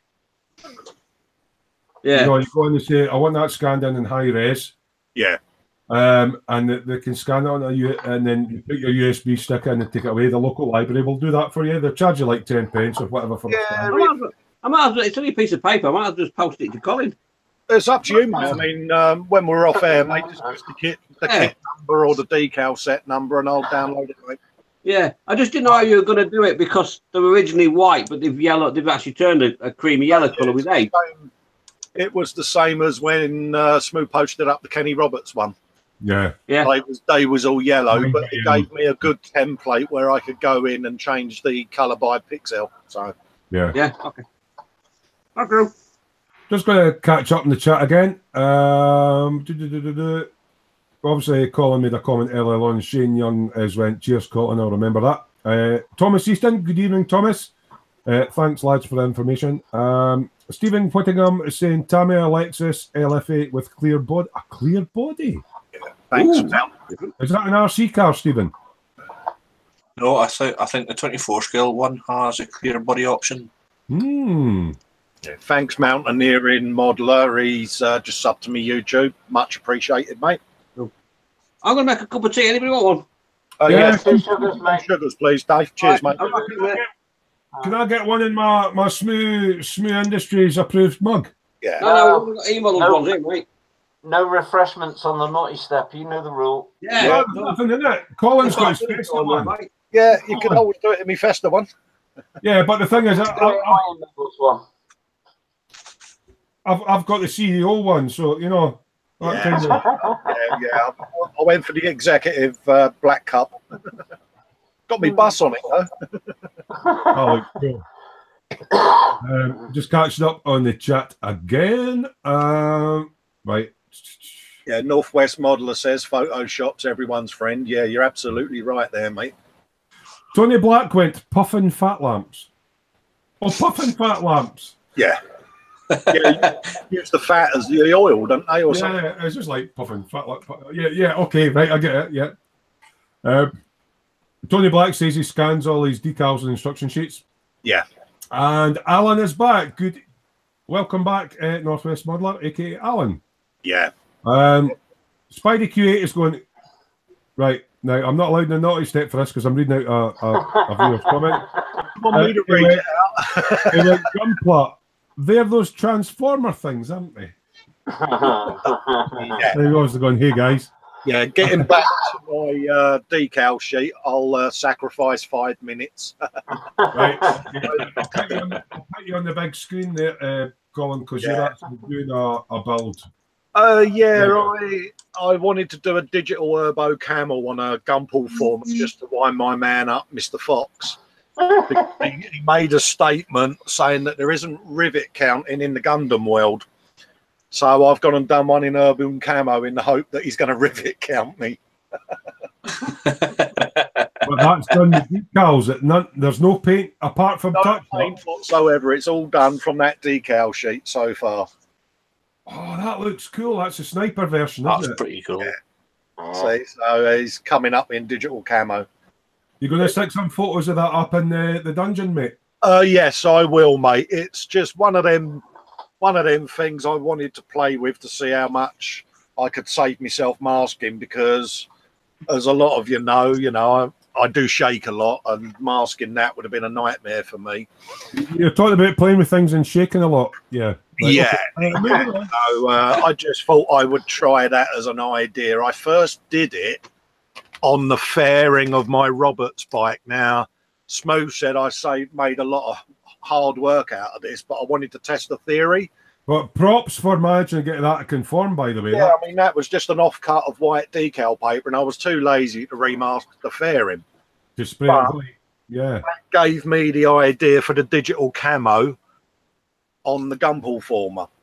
Now, just for watching your videos, Colin, and I haven't printed or tried any more on decals, and I know you've got to use a fixative and all that, and you can maybe go into that in a wee second and tell us what you use for a fixative. Yeah, I'll get the can. But when Colin did that bike, obviously he sprayed it all in yellow, and you've got the black and white decals goes on. Now, he could have masked it off and sprayed that in white, but what he actually did was he took an offcut of the white decal paper. Now, the only way I can describe seeing it from the way Colin uses it is that it is more conforming to shapes than your cartograph. Definitely, yeah. So, obviously, you take your image, Colin, and you edit it in Photoshop. Yeah. Then you print out a test piece on ordinary paper first, don't you? Yeah, for the scaling. For instance, when I did Barry, all of those are printed decals. Yep. None of the decals I used, because the original Max box kit for this was a white bike, and obviously I was recreating the red one that he rode at Silverstone in '79. And these are all printed on white decal paper, yes? All printed off white decal paper. The yellow stripping is all pinstripe. Yeah. But yeah, what I tend to do is I create the image in Photoshop. I then import it into Word, because I've got my monitor right in front of me here. I can then hold the bike up to Microsoft Word, and I scale it to about 80%. By the way, I like the bluing on those Zosts. Yeah, it's come up all right, isn't it? Tamiya Set D. I then print on ordinary A4 and cut out a shape just to see whether it's the right size for the kit. Yeah, so you can lay it against it. See if it needs... any fine adjustments I need to do, I do whilst I'm using new normal A4. And then I print on the decal paper so that you're not wasting any. And that's what they come out like. Now, when you print it onto the decal paper itself, Colin, now, all decals, I'm getting echo for somebody a little bit here. That might be you want to go back to yourself there? You're still going to be presenting, mate. Right. Right, I was just getting a bit of echo for somebody that was rattling back. Right, that might have been me. I was very close to the microphone. Right, so Colin obviously he resizes everything in Photoshop, and then he prints a plain sheet out. Now, I've never done decals myself, so I find this all quite interesting and something I want to try. So I bought a scanner and all that. Yeah. So he prints them off. Now, when you print them, you've got to let the decal paper dry for 24 hours. Is that right? 24 hours, yeah. And is that inkjet you're doing or laser? Inkjet, mate. Inkjet, right. Now, when you've obviously printed off your lovely decal sheet, you've edited it all, and they're all on scale, and you've got your sheet of decal in front of you. You obviously can't just cut them out and stick them on the paper, or all the inkjet stuff will just wash away. So, yeah, I've done that. Yeah. So all the decals, all that decal film that you get around your normal decals that you get is actually a lacquer coat. Yes. So what do you use for? We call it a fixative for decals. So what do you use for, and how do you apply it? I use good old plastic coat, clear sealer. and it's So a it's not. gloss. It's not an actual. You can buy proper decal fixatives, though, can't you? Yeah, yeah. But I use that. It's as cheap as chips. Obviously, open a window when you're using it because it smells like a warthog's armpit. I spray that on a nice mist coat. Leave it for 24 hours. Now, is there a reason for going mist coat? Is that because it might disturb some of the inkjet? Yeah. You don't want to blast into it because you'll get puddles of fixative forming across your decal paper, and then when you apply it, it's going to look like knot holes on a plank of wood. It's going to have like a wood grain effect. So mist the first coat on. You can then mist the second coat on whilst it's tacky, then leave it for 24 hours, and then I go back over it again with another coat.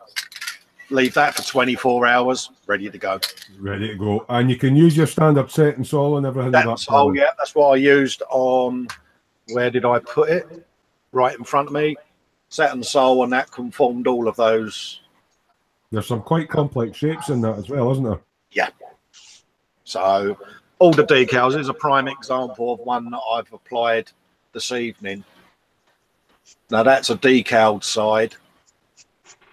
Obviously that's the undecaled side. So yeah, you've got compound lines, you've got curves, all sorts going on there. And it's conformed that straight away. Now you've obviously used cartograph decals. Would you say that the white decal paper that you use is more compliant? Oh yeah, definitely, yeah. I've got a sheet of the Scale Motorsports carbon fiber decals, which David Hunter, who is a cracking car builder. I mean, the way I've found that works best for me with that decal paper is, say, for instance, say if you look on the old guy's noggin there, it's quite a complex shape. Yeah. So literally, I went on there with a bit of set, slapped the decal on just to give it something to tack to, and then I was straight at it with sol. Bang, bang, bang. Slapped it all on. You don't have to wait between set and sol, guys. A lot of folks say, when you're applying decals, put set on, wait for it to dry, put it on. As soon as you got it set on and it's stuck, set sticks it and allows you to move it. When you're trying to conform a shape like that, it's a bit like the compound curve I did on the front of the motorcycle fairings. Well, yeah, they're quite awkward as well. Yeah. In the middle, so that I stick the middle, and then I'm straight on it with sol, and I start forming from the center out like a spider web, so that I get the compound curves or the shapes I want, and I just keep slamming it on there, mate. Right, I'm just going to catch up on the chat because there's quite a lot of people in. Good evening, everybody. We're up to 33 viewers tonight. In and out. Andrew, that's it. Yeah, Andrew. I'll say hello to him in a minute. I'm sort of went back in the chat to catch up, so I'll get to Andrew Sutherland in a minute. But good evening. Yeah, I'm in there, mate. Again, thanks very much for everybody joining in tonight. We're up to 33 viewers. We're hoping to try and beat last week's. I think we got 36.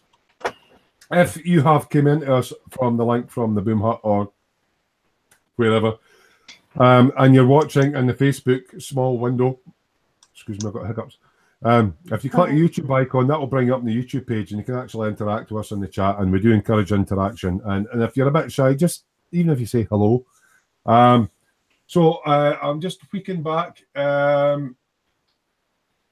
Expat Spain, right? I'm not going on a naughty step because I'm just reading what our viewers are saying. Hold up, I'm just checking the chat to make sure you're not telling me pulp. Yeah. Expat Spain said, tried printing a Gundam and ended up with a pile of messy plastic strings. So you're into 3D printing then, Expat.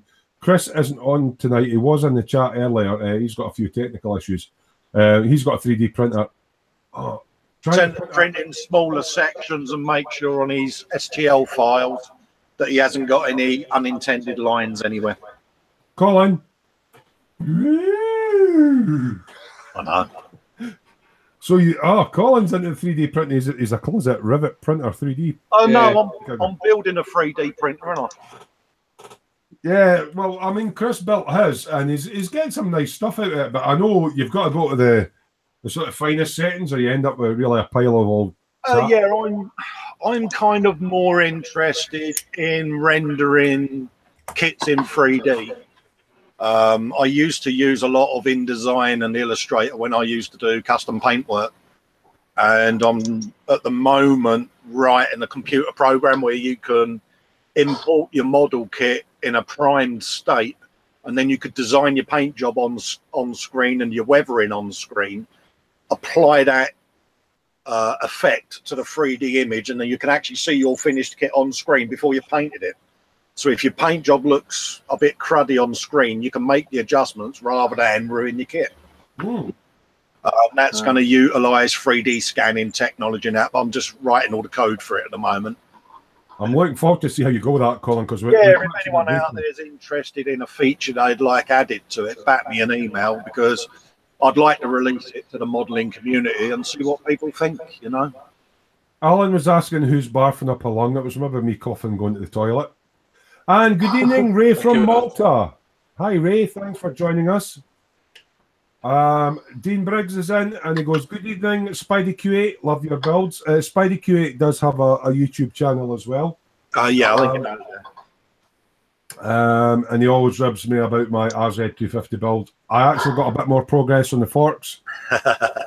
So yeah, I did that through the week. Alan, Northwest Modeler, is saying Photoshop is everyone's friend.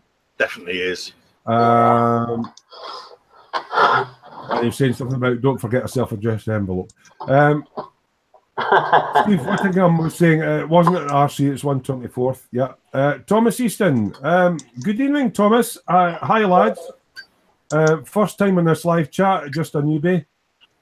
Welcome, mate. Good to have you on board. Builders of all experience, welcome. I mean, it sounds really daft, right? You might think you're a newbie, but you might have an approach to making a model that you try because you're approaching it from a fresh, without any pre-built-in concepts of how to do a model, and you might come up with a technique that experienced models will go, I've never thought of trying that. I wouldn't mind trying that. So don't put your head down as being a newbie. A wealth of information here, and all like to share it. So absolutely. And you can adapt it to yourself. I mean, somebody might say, well, I spray at 20 psi with such and such, and you find that doesn't work for you, adapt it to suit yourself. So yeah. Do what works for you and what you feel comfortable doing.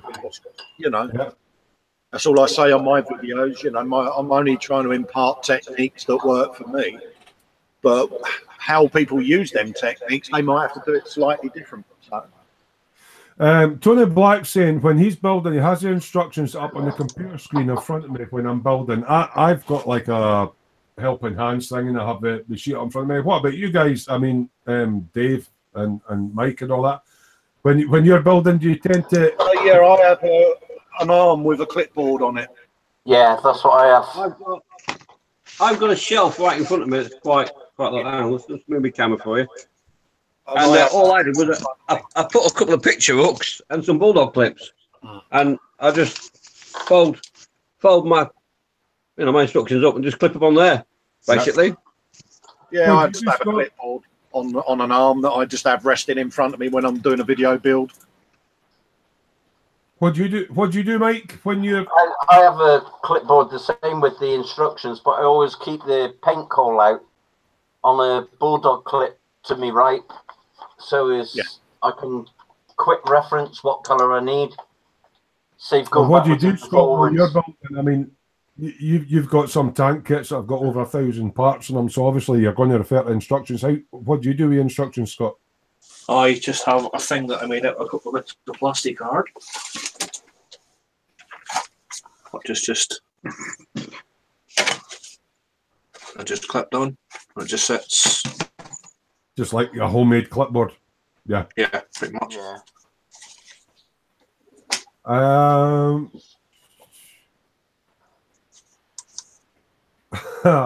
Alan's trying to get me on the naughty step again. Go on, Alan, go for it, mate. He's going, what is a gunpla? We call them gunpla-formers. Gunpla-formers, yeah. 15 minutes. Yeah. Tonight's winner of the Mike Fox Award for Gundam Mentions goes to...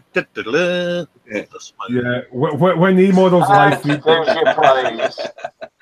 we run a sweepstake on... how many minutes in? On Monday, didn't he? Yeah. How many minutes in first mention of Gunpla and flesh tones? Yeah. Oh, did someone say flesh tones? Yeah. Hold on. Oh. Yeah, tell them on in a minute then. Who's this? Right, wait a minute. I'm going to put Colin on first. Flesh tones. That's some of the stuff that Colin likes working on. And see, even the detail on her stockings, I mean flesh tones and buttocks and breasts and flesh tones and The hardest part of that, Smoo, was masking that bit. Yeah. Yeah. I was like, Yeah. Mike, do you want to stick that mask back on and I'll come back onto you and put you on the big screen and you can do your... And I won't put you in the naughty step for doing it, right? Yes, you will. We've got a guest in this evening. Hello, Mike Fox.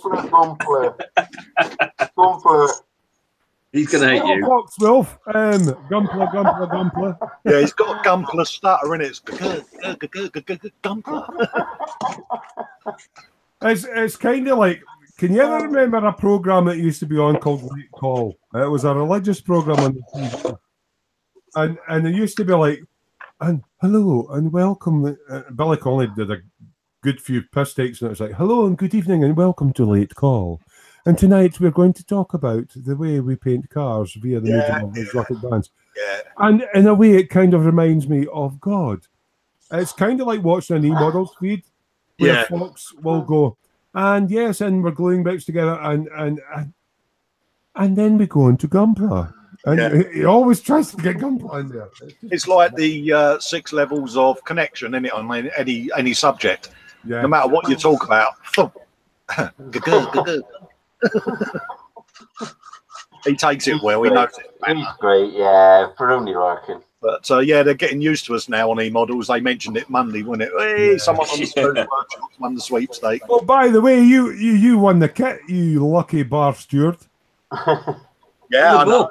Now, there's an interesting story behind this, right? So, I don't know who thought it up at e-models, but they thought, right, we're going to do this AK magazine as a free gift. It's all about rusting and techniques and that. And then they come up with a Corvette. Now, anybody that builds cars knows a Corvette is a fiberglass body. Not that I'm a Rivet counter of any sort. No. But you might find this magazine really handy for building your Corvette and doing rusting on it. And when it was pointed out to Fox that it might be a fiberglass body, he said, well, it could be like space fiberglass that rusts. So Colin's kind of got a funny idea where he is actually going to do... yeah, he's been in touch with me. And yeah, we're going to... how can I say this without alienating people? You're going to rip the piss out the Rivet counters. We're going to try and alienate the Corvette community by me doing a fully rusted Corvette. And then posting it up in the Corvette community. I'm going to play it up in the Corvette forum. So, yeah, it's going to be... I'm going to use the techniques in my prize win from e-models. Thanks, guys. Yeah, it's a way of perhaps going 1-0 to the... I don't know whether any of you have done a concours car show. I have with me Monza. The Rivet counting in the concours car community is legendary. So me posting that up in the Corvette forum is going to upset a few people, but it's only banter at the end of the day. It's a laugh. Yeah. Fox record. You'll be blacklisted by the Corvette community forevermore, Colin. Sorry, Scott, can you say that again? It's going to be blacklisted by the Corvette community from now on. Yeah, Fox doesn't think I would have the guts to do it, but hey, you know. I just happen to know Colin's got a big pair of testicles sitting there that are so big he's got to carry them about in a wheelbarrow. So yeah. Well, I had a guy famously Rivet count me on my bus when I first built that. He sent me a lovely email, and you know it was beautifully worded and that, and it's I remember that Rootmaster RML 2598, and I can't remember seeing an AC/DC poster on it. So we bloody have it. He unsubscribed. I said in the video it was my build and it wouldn't, you know, it was personal to me. It's a bit like the Barry Sheen and Kenny build. Yeah, you like doing historical stuff. Yeah, you know, and I thought, well, I'm keeping that one, so I'm going to put my favourite bands on it. And there was an Easter egg in there as well, and I do that on all my kits. Easter egg thing, Colin. Quite a lot of folks sign their models inside, like Fox. Yeah, what's the Easter egg thing? I sign all my kits. You know, I built one for a guy that's in the military at the moment. Which was my Super Cat Jackal build on a Dio for Operation Herrick in Afghanistan. He was in that, so the actual Jackal is him and his mates from a photograph that was taken of them in their Jackal. So, but getting back to the Easter egg things, Ted did it with his sub. He's got a guy sat on the bog in a U-boat on an iPhone. Right, so that shouldn't be there in that era. It shouldn't be there. Well, on my London bus, I've got Adolf Hitler in full military uniform, sat there having a row with a punk rocker. Talk about the Easter egg thing, like so obviously a Dio or a model that you've made, and this is to the guys that's in the cave. I've never thought about doing an Easter egg, putting something in there that shouldn't be there. Dave, have you done anything like that? I used to do it a lot. I did a Sherman tank where the commander was out at the hatch at the top, and he had a Casio digital watch on. That was a 1/32 scale. Yeah. And I did a Panzer IV with the crew sat around it, just generally looking about. And one of the guys was sat in the back with a Coke can in his hand. I did one for a local museum that's in Basingstoke called Milestones, and it was a tram. And I did it was around about sort of the 50s and 60s, and there's a guy there wearing a Sex Pistols t-shirt, and I can just imagine the kids looking at the parent going, "Oh, the Sex Pistols moving around them." You done anything like that, Mike? No. No, it's an idea though. I might start doing that. Yeah. Beyond Oaks asking me where did I sign my skin tones. I actually do them on the bases, mate. with his tongue. With his tongue. Yeah. Oh, yeah. What about you, Scott? Have you done an Easter egg in any of your builds? I'm just trying to think. I don't Something think that so. Obviously, isn't supposed to be there. You know, if you're doing No, I don't think I have actually. I guess it's kind of a sort of to the Rivet counters, isn't it? Really? Yeah, I mean,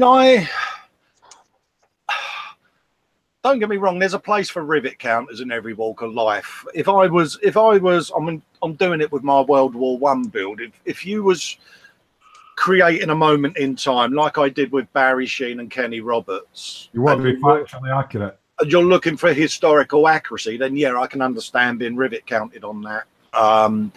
But a lot of my builds I tend to do just for personal enjoyment. So I like to throw the odd little thing in there that is unique to me or I like.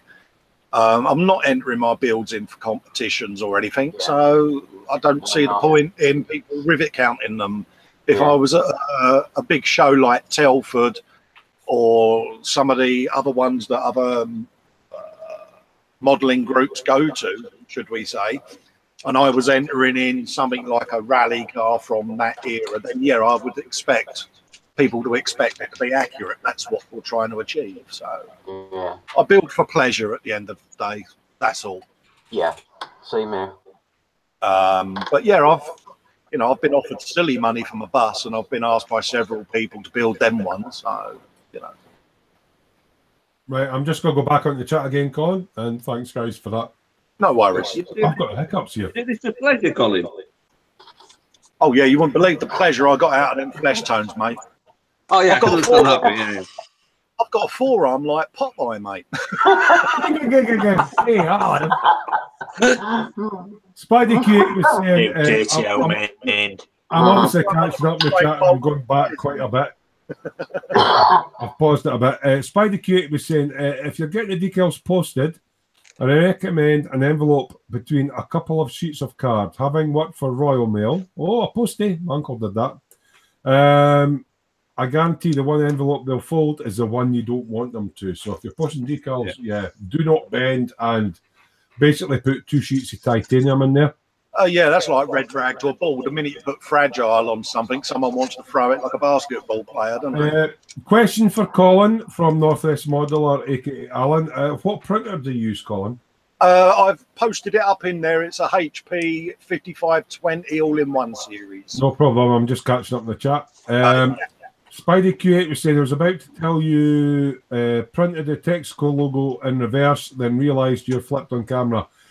Yeah, Google Hangouts has dropped the API for the toolbox. Hopefully, I don't know if my t-shirt's the right way around. That's supposed to say like Eagles.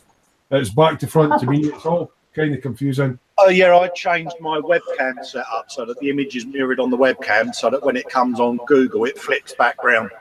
Yeah, I didn't know if that. I was going to do that on mine, but I didn't know if it would. Right, on post should be accurate. Yeah, I didn't know if that would flick it for him. Beyond Hope, Andrew Sutherland. Sorry, I'm just catching up, and he's going, "Evening, guys. Am I late?" No, you're not late. Beyond Hope, Andrew Sutherland's went, "Hi, Dave. I'm obviously just catching up on the old chat, and I'm scrolling my way down." Andrew Sutherland, aka Beyond Hope, said, "Festa, I've got an Alps Micandre printer. Does great decals, but it's almost impossible to get cartridges now. And he's also got a 3D printer." And Alan says, "The missus says he's got enough printers." Okay. Yeah, it's a bit of a personal one. Andrew Sutherland says he's got a lot of equipment, but he struggles to get it to make it all work. There's a little blue pill you can get for that gives you a bit of stiff neck when you swallow it.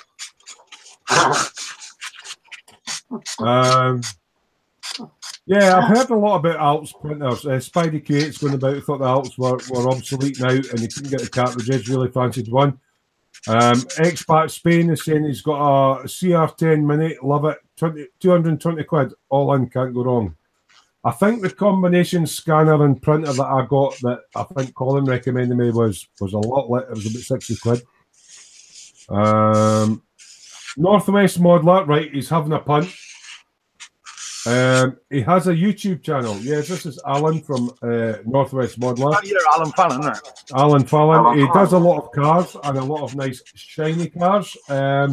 Beautiful car. Could you possibly go in and link up Alan Fallon's Yeah, of course I will, mate. YouTube channel for me, please? Yeah, of course I will. I'll pop a link up. Yep. Spidey Q8 went, "Woo, thanks for the plug. RSM00. Yeah, okay. Blah, blah, blah. They're all talking about, oh, Mountaineer Modeler. Hello, guys from West Virginia. Hello. Good evening. We're up to 34 viewers. We haven't beaten the 36 for last week yet. But again, if you're coming in from the Facebook links that we post up, and if you subscribe to Smoo's Workshop, we tend to post an advanced warning of live feeds. And if you click, there's like a little bell thing. It says notify me when the feed goes live.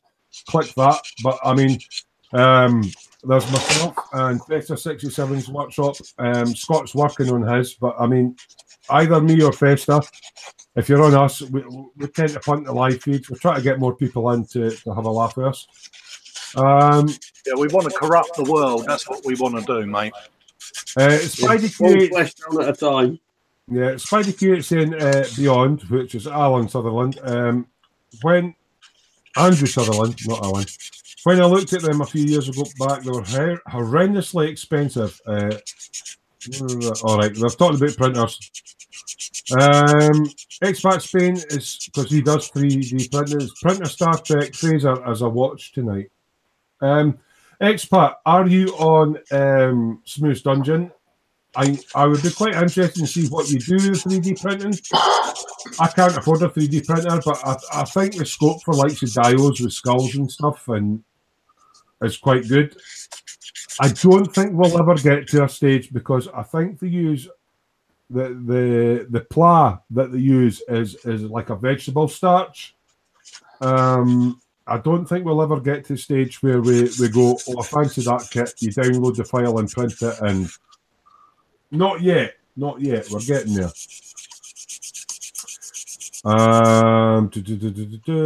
Right, I'm just scrolling down a bit. Oh, we've got lots of stuff here. If Alan can post up the name of his YouTube channel in the chat for me, because I'm having trouble finding it. Northwest Modeler it is. Northwest Modeler. Is it? Yeah, on the YouTubes. I have no guys. If you guys have got YouTube channels, now you cannot, unfortunately, in this chat post a direct link because I've set it that way to stop like the Pornholio sites coming up and going, "Hey, come and see me. I've got big tits." I've no problem sharing your channels. We've no problem of you sharing your channels on the dungeon as well. It's just that if you want us to punt you here on the live chat, you're an admin will need to post it up. They're all talking about printers. Spidey Q8 is asking a question: are there any non-commercial alternatives that print white today? I think the white decal paper sort of goes up for that. They're all talking about printers. Sergeant Bones is in. Sergeant Bones. All right. He says he's been lurking.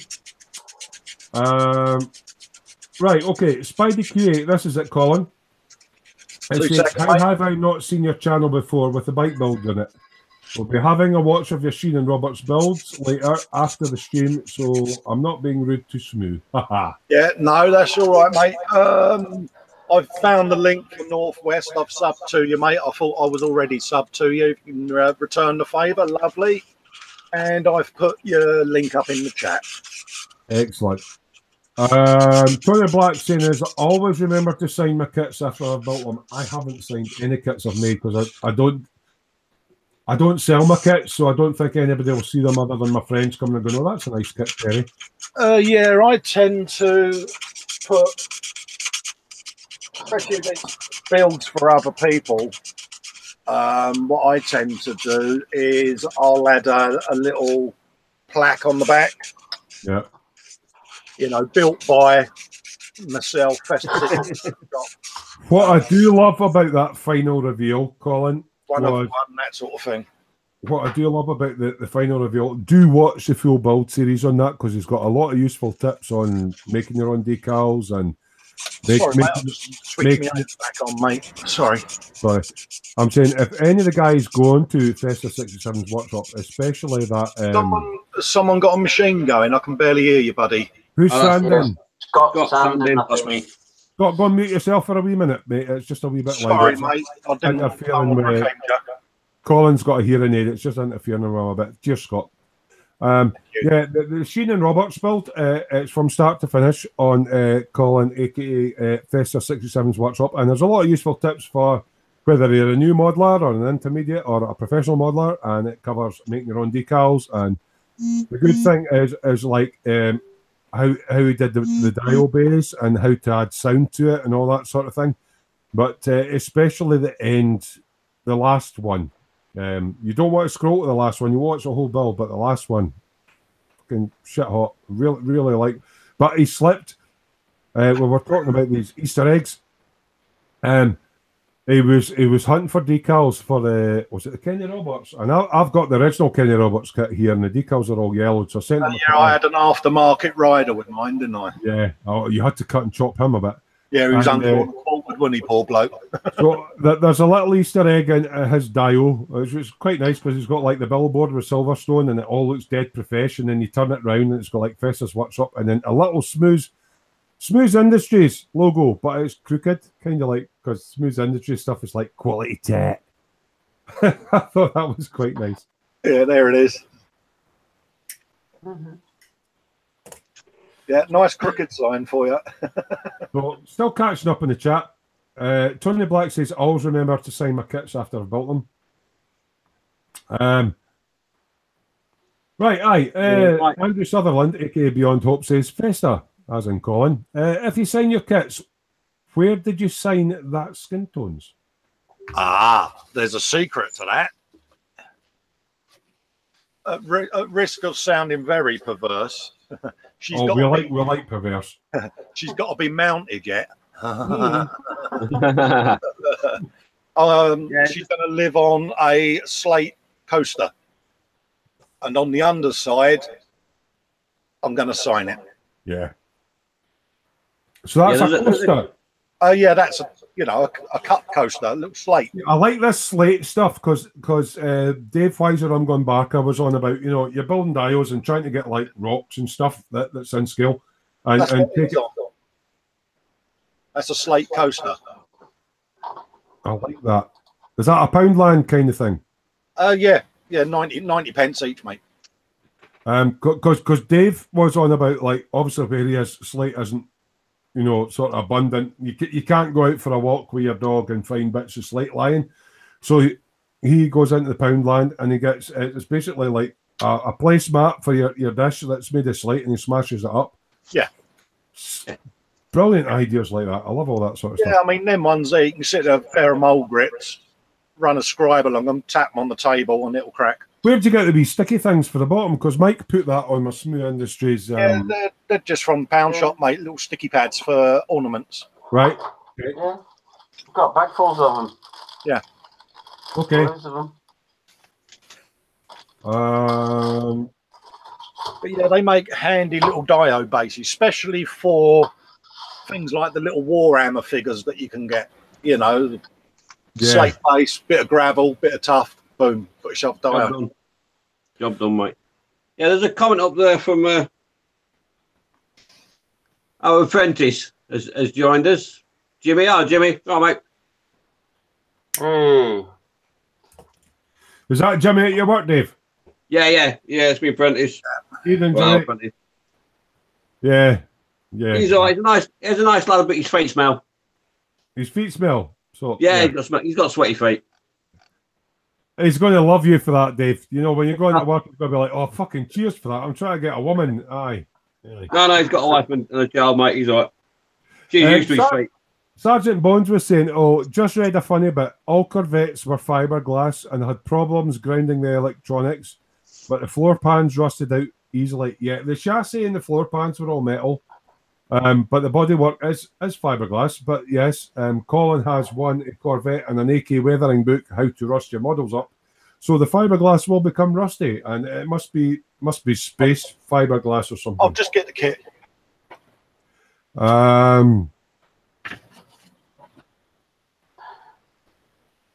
Spidey. Oh, sorry. One of them. That's gorgeous. Beautiful, Nice. isn't it? You're going to rust it up. That's going to be funny as fuck. Spidey Q8 said something about Andrew Sutherland. That happens to us all as we get older. I maybe missed something. Spidey Q8 also said it was RD Smoo 50. LL. Hint, hint. Yes, I'll get on to it. What's that? You Itchy Fanny 500? We've punted Northwest Modeler as an Alan's page.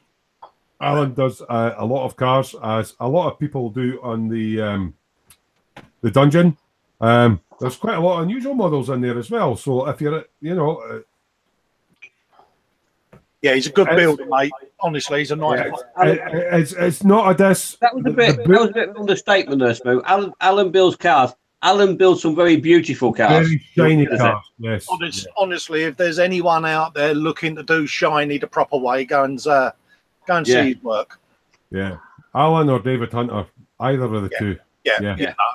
They're brilliant at what they do, and the detail and the attention to detail is great stuff. See, I'm dipping my toes into it. I know I'm joking with the Herald build, but I'm trying to make it as shiny as I can and the best that I can with a cheap kit.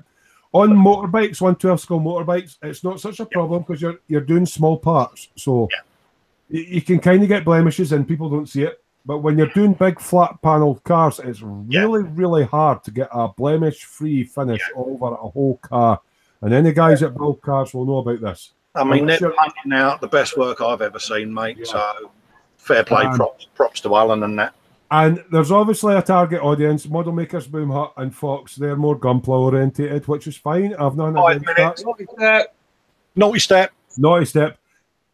I want to see armor, figurines, motorbikes, cars, unusual stuff, and I might actually if you've got time, go onto the gallery and show you an unusual carousel that somebody made with lights.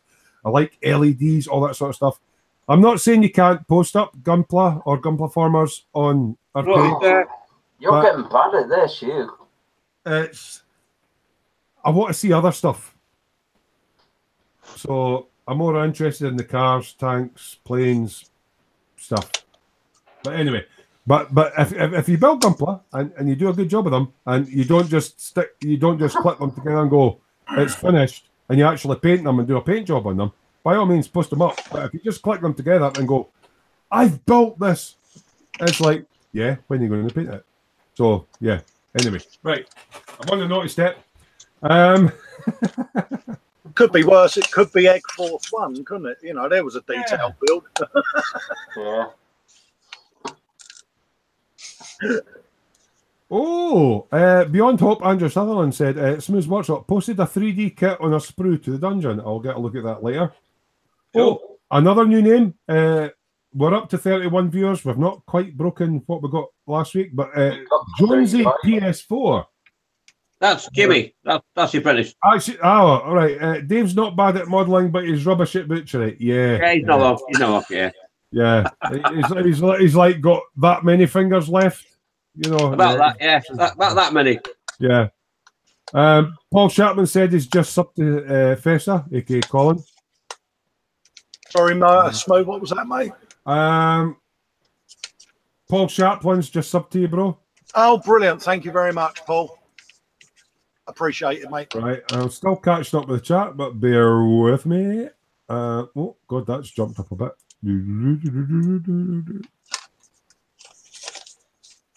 Yes, there's a few folk subbing.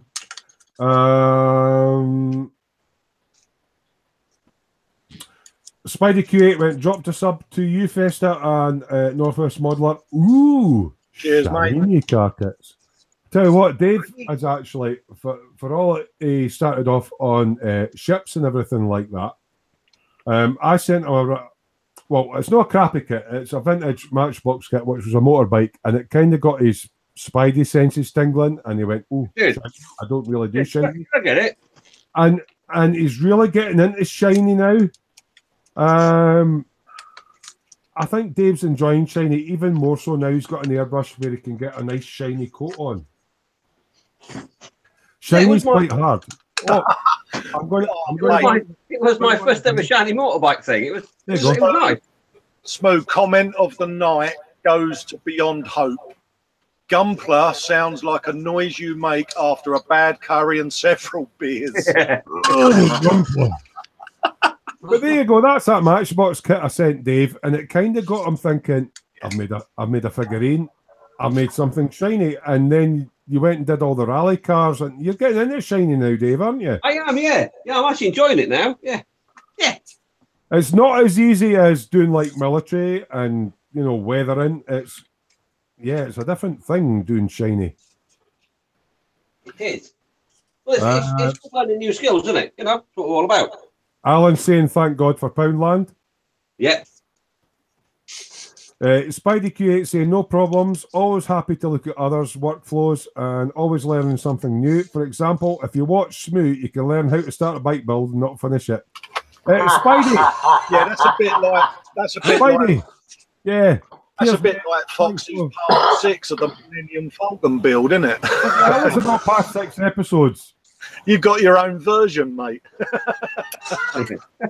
Vincent's in, Mr. Lost Model Making. You can get modelling supplies in the weirdest places. Half my storage is bargain finds from hardware stores.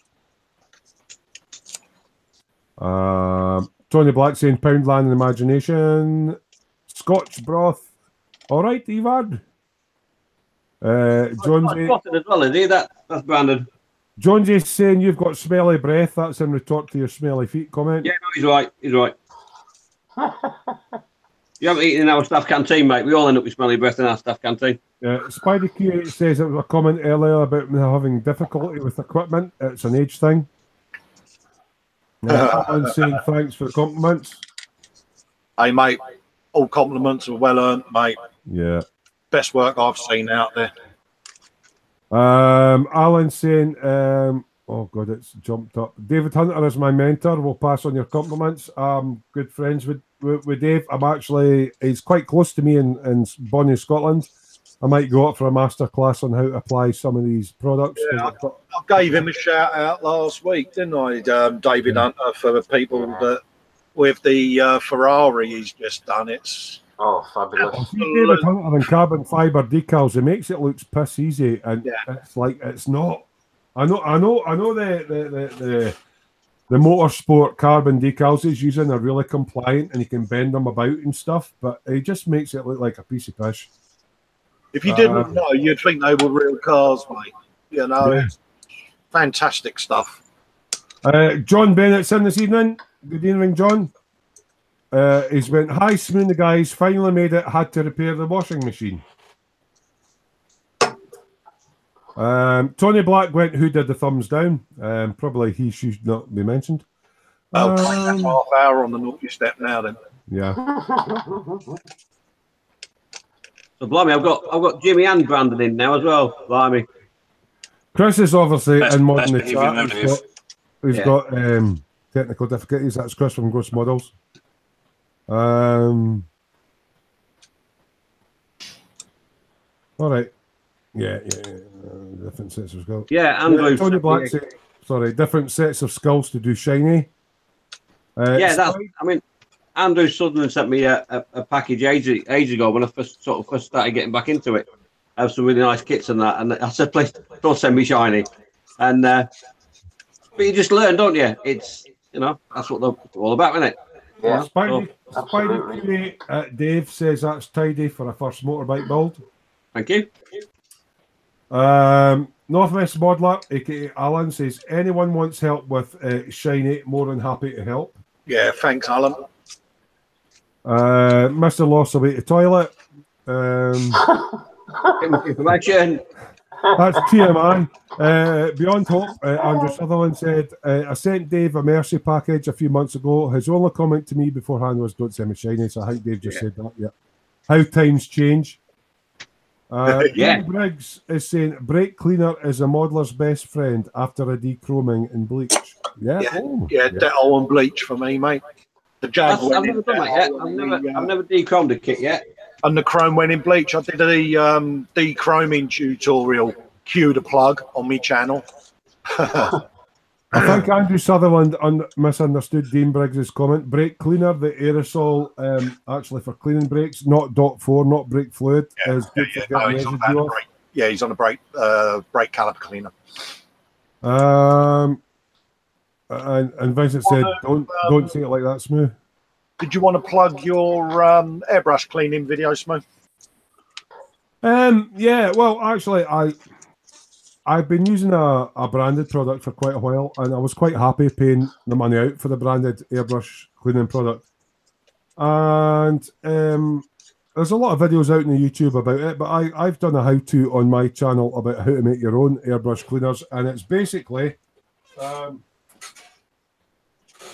isopropyl alcohol, okay, which is the main ingredient that does everything. Some screen wash, which gives a bit of dye. There are some surfactants and detergents in it, and water. So I make my own airbrush cleaner now, and it works better than the stuff I pay £7 a bottle for. And with that I bought there, that cost me £1.20 a bottle. So that's airbrush cleaner, and if you want to make your own thinners, now I typically at the moment, because I've got a full bottle, I've got the X20A. Colin has a video on how to make your own thinners as well, and Dave, being in our scientific department, I'm just going to put them up just now. It's roughly the same mix that I do, but that's it. Smoo Industries airbrush and bulk cleaner. Yeah, don't use it on aluminium toilets though, because it will strip the patina off your aluminium toilet. Once you actually start making your own airbrush cleaners, guys, and it works out a lot cheaper, and it's actually got more active ingredient in it than you will get from proprietary brands, you'll never look back. You'll never back. You know. Yeah, Tony Black saying Smoo Industries airbrush cleaner. I mean, the ingredients I used cost me the equivalent of 2 bottles of a well-known Tamiya thinner, Yeah. and I can make about 40 litres of the stuff with that. So you do the maths. I need to go to the toilet, so which one of you guys wants to chat for Dave. a minute? Colin. I'll leave the chat open to use lot. Maybe Scott wants to say something. Yeah, if anyone One for a quick pee. I'll be back in a minute. Beyond Hope's asking, what does my paint thinner work on? I use it for acrylics.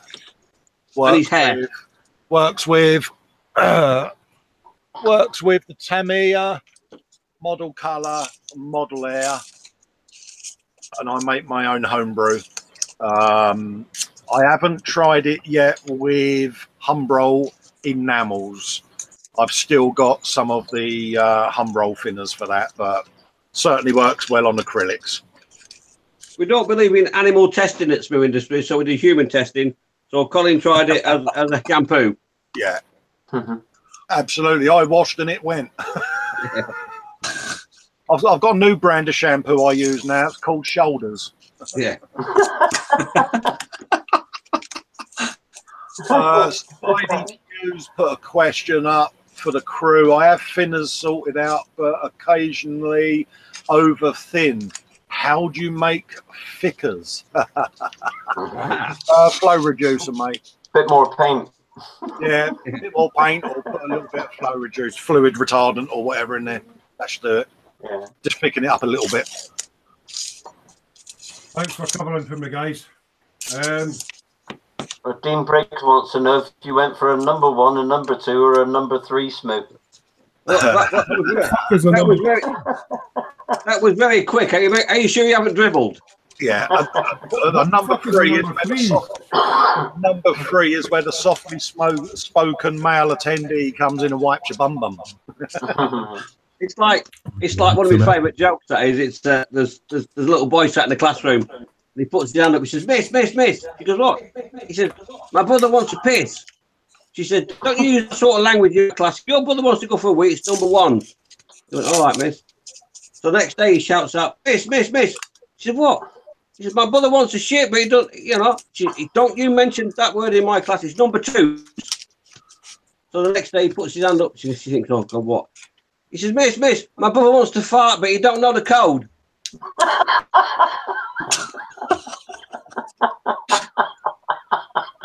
Oh, dearie doctors.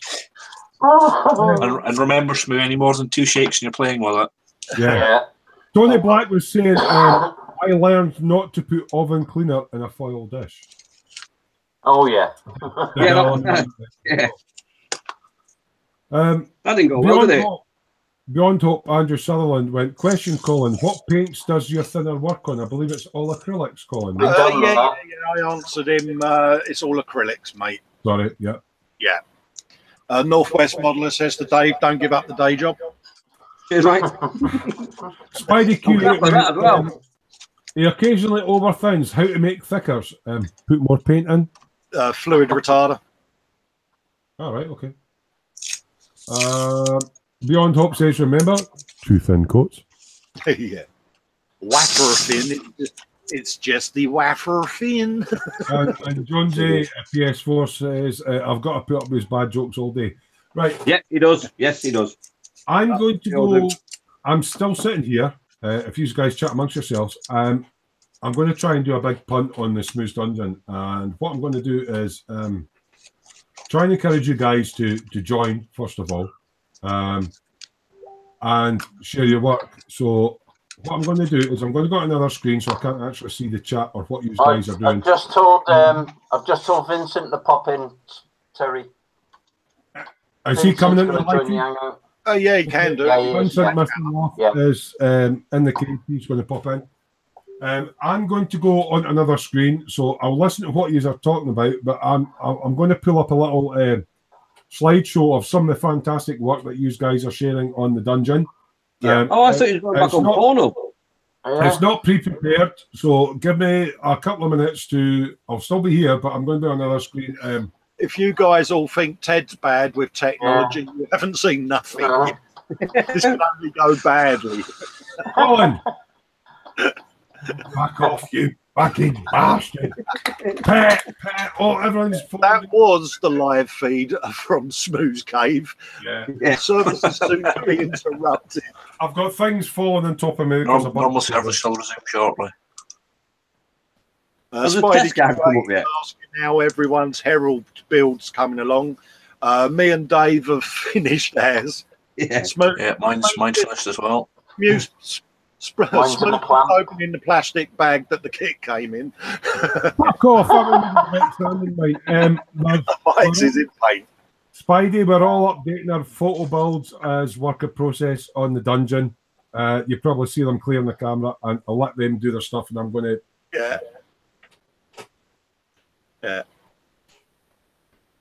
Right, so I'm now looking at the dungeon, so you guys want to carry on while I'm getting back to Spidey Q. We've actually been in touch with Google and asked them whether they can keep the live Herald build going until 2020 at least. Let's Smoo can catch up, yeah. Bastards.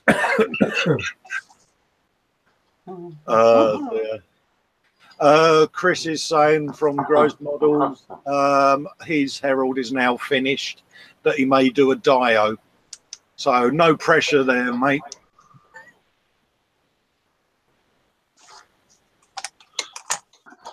No pressure at all, Chris, you know. Spidey Q's asking whether the 2020 extension period is long enough.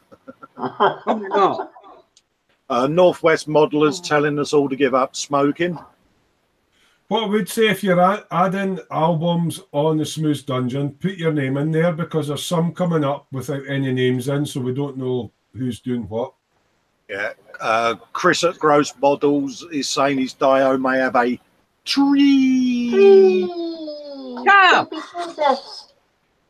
reply to Alan at Northwest Modelers giving up smoking, I'm actually going to be giving up when I'm recovering from surgery, mate, so fingers crossed. I can achieve it. I'm pretty sure Alan used to smoke. The ex-smokers are always the worst. Oh, is he? He's an ex-smoking Rivet counter or a cigarette counter? I'm sure he used to smoke. Ah, I'm a nurse. Sorry. Yeah, no. I've been advised. Let me have a tree. Yeah. Jesus. Right, I'm going to try something here. It's unscripted. I don't have like a lot of the professional shows that are on the interwebs. Lots of little tabs open. Oh, here we go. This is where he breaks the internet. Yeah, this is where he breaks the internet now. I'm going to break the internet, but the whole idea of Smooth Dungeon is for us all to catch up outside the live feeds and interact with each other and share our work. So I'm going to present myself. Taxi for Ted. And share a screen. So that's 2 buttons. So I'm going to present and share a screen. So that's 2 buttons. And then I might show you what the dungeon's all about and share some of your work. So hang on to your seats. Right. So let's go on to... Is it locked on you now, Terry? No, it's locked on the red, Dave.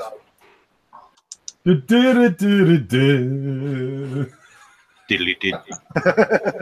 you lock it on you a minute, Terry? I've got itchy bollock. I have locked on you. Northwest Modelers turn around and says, "Shush, Mike, stop telling everyone my secret." Right, so hopefully this is... oh, look at that, how professional you. If I've presented this correctly, this is Smooth Dungeon. It's a public group that you can all join. Wow. The group is to share techniques, builds, and stuff between each other. So you might notice, I don't know if you can see my little hand on my mouse. Can you see that? Yeah. Right.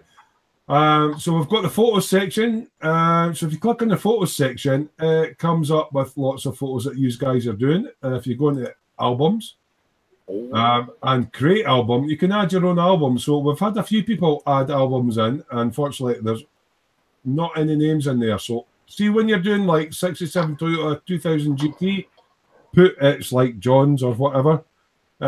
So I'm going to go back onto the discussion part of it. And you're seeing this live, and this isn't scripted. So, So we've got something from Graham Lake. Hi, Smoo. Here's this week's 3D prints. And I believe he's trying some Smoo Industries stuff here. Where he's making... Nice. Hey, that's a nice idea. Yeah, tire gun holders. Graham, could you possibly share those files with Chris from Gross Models? I would love the airbrush holders. Look, getting shipping orders just so we don't know he's building yet. My airbrush holder's a bit of bent coat angle with a bolt through it. It works a treat, mate. That's a nice 3D print. Look at that. It's like a skull with horns. Yeah, that's nice. A little guy sort of going, oh shit, Smooth Crew's coming from it. Oh, and a Hulk. That's 3D. Yeah, that's me stretching to have a good fart in the morning when I get out there. Excellent stuff. I'm interested in the airbrush ones. Right, Paul Stewart, who's usually in with us this evening. Yes. Where are you? What are you doing? Get in here. He's on his phone. He's on his phone typing in the chat. This is a Games Workshop model that Paul's been working on, and it's absolutely gorgeous. He's well, yeah. And you see the colours on that. So, I mean, that's different. That's not your usual sort of stuff. So I'm just going to scroll down. This is just stuff that's in the chat. Andrew Sutherland shares stuff. Right, so Paul Shatman's got some couple of more builds he finished last year. Formula One. Whoa. Yeah, that's sexy, isn't it, eh? That's nice. And then, look at that. Isn't that gorgeous? He's even got the weathering on the tyres like it's been around the track. So that's Paul Shapland. I like that one as well. I like the colours of that. That's the Renault Elf. So he's posted a few pictures up of some of his stuff, and I'm just going to scroll down a little bit further. Colin's on about, if you're uploading decal sheets and, you want a resource for sharing decals, they're there. Right. This might come up a bit better than Scott's camera. This is his finished Herald build. As you can see it there, sitting in the dial, a lot clearer while it was rusting. And Smooth tagged the wall. Oh, yeah. So there's pictures on there of Scott's dial. That's a cracking one there with the barrel wall, the burnt wood in it and everything. So that's also on the dungeon. So we share our stuff on there as well. Oh, Chris. Right. Chris is Chris Conybear. He's created an album, Tamiya Peugeot 205 T16. Oh, that's nice. Obviously, you've got the bodywork of the car there, and it's roll cage. That's looking really, really, really nice. Very nice, too. So lovely. Oh, that just looks gorgeous, mate. Cracking job on that. So he's sharing his work there on that one. What else have we got? Obviously, I'm just trying to give everybody a fair shot. Reese, who hasn't made it in tonight, that's our friend Beaker. He's trying to do a Beaker mobile with his Herald. So there it is. There's the Beaker eyes and the nose and stuff like that. So that's brilliant. Brilliant. He's going for like a Beaker sort of esque version. When you push the horn, it goes me, me, me, me, me, me, me. Right. This you will enjoy, guys. Right, this is our Dire King, Mr. Mountain. So this is his Herald chassis. That's his tyre machine in the front and his 4-poster ramp at the side there. This guy's scratch building skills are brilliant. There's his 4-poster ramp that he made for the car to sit on. His dial is basically the car's come in for some restoration work, and he's even got the 2 1.5-ton axle beam jacks. So he's updated a little bit on there. And I'm going to come down a little bit further. Oh, right. Now, Colin referred to the Stratus concept car. I think Alan was interested in this. This is the one that they're talking about making. Absolutely. I'm not looking. Beautiful. Absolutely gorgeous. If you're looking at styrene porn, that is a gorgeous looking. I'm not looking. If they can homologate that, I can imagine that doing really well in the rallying world. Is that not what they do with milk, though, Colin? Oh, that's homogenized. Yeah, that's homogenized. I'm going to flick through this because there's loads of pictures. That Smoo building is in reverse and putting it back into the box. I'm just flicking through. We're well on there. I'm trying to get onto the bits where I've got lately. So that's a silver base coat I've put down. That's Mr. Hobby Super Colour Super Chrome. There were blemishes, and I've wet sanded it back and all sorts of stuff. That's my walnut dash. And my interior, yeah, more interior, more of that. Get ready for masking up. So that's all my masking up pictures. And then I went on with it without thinners, and it was orange peel-tastic, so I wasn't happy with that. So I've wet sanded it back, and if you can see the water on there, if that paint comes back like that with gloss on it, I'll be a happy man. So I peeled the masking off, and I've got the two-tone colour there, but there are bits that needed touched up, so I'm touching them up, and I'm going to have to wet sand them back. A little bit of detail on underneath, and the engine. I did think about putting spark plug leads in that on, but the distributor's in the wrong place and actually blocks number 3 spark plug, and there's no top radiator hose. Rivet!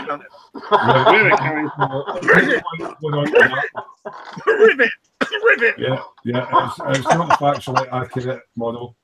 Of course, you must go and see Fester's Barry Sheen, Kenny Roberts video. Brian Griffin has posted up, this is my 6th build. I've just finished it, started my hobby over a year ago. Paul Stewart's just put in the chat, Smoo, stop Rivet counting. Yeah. Now look at that. That's a cracking little armour model. Nice weathering on that desert camo.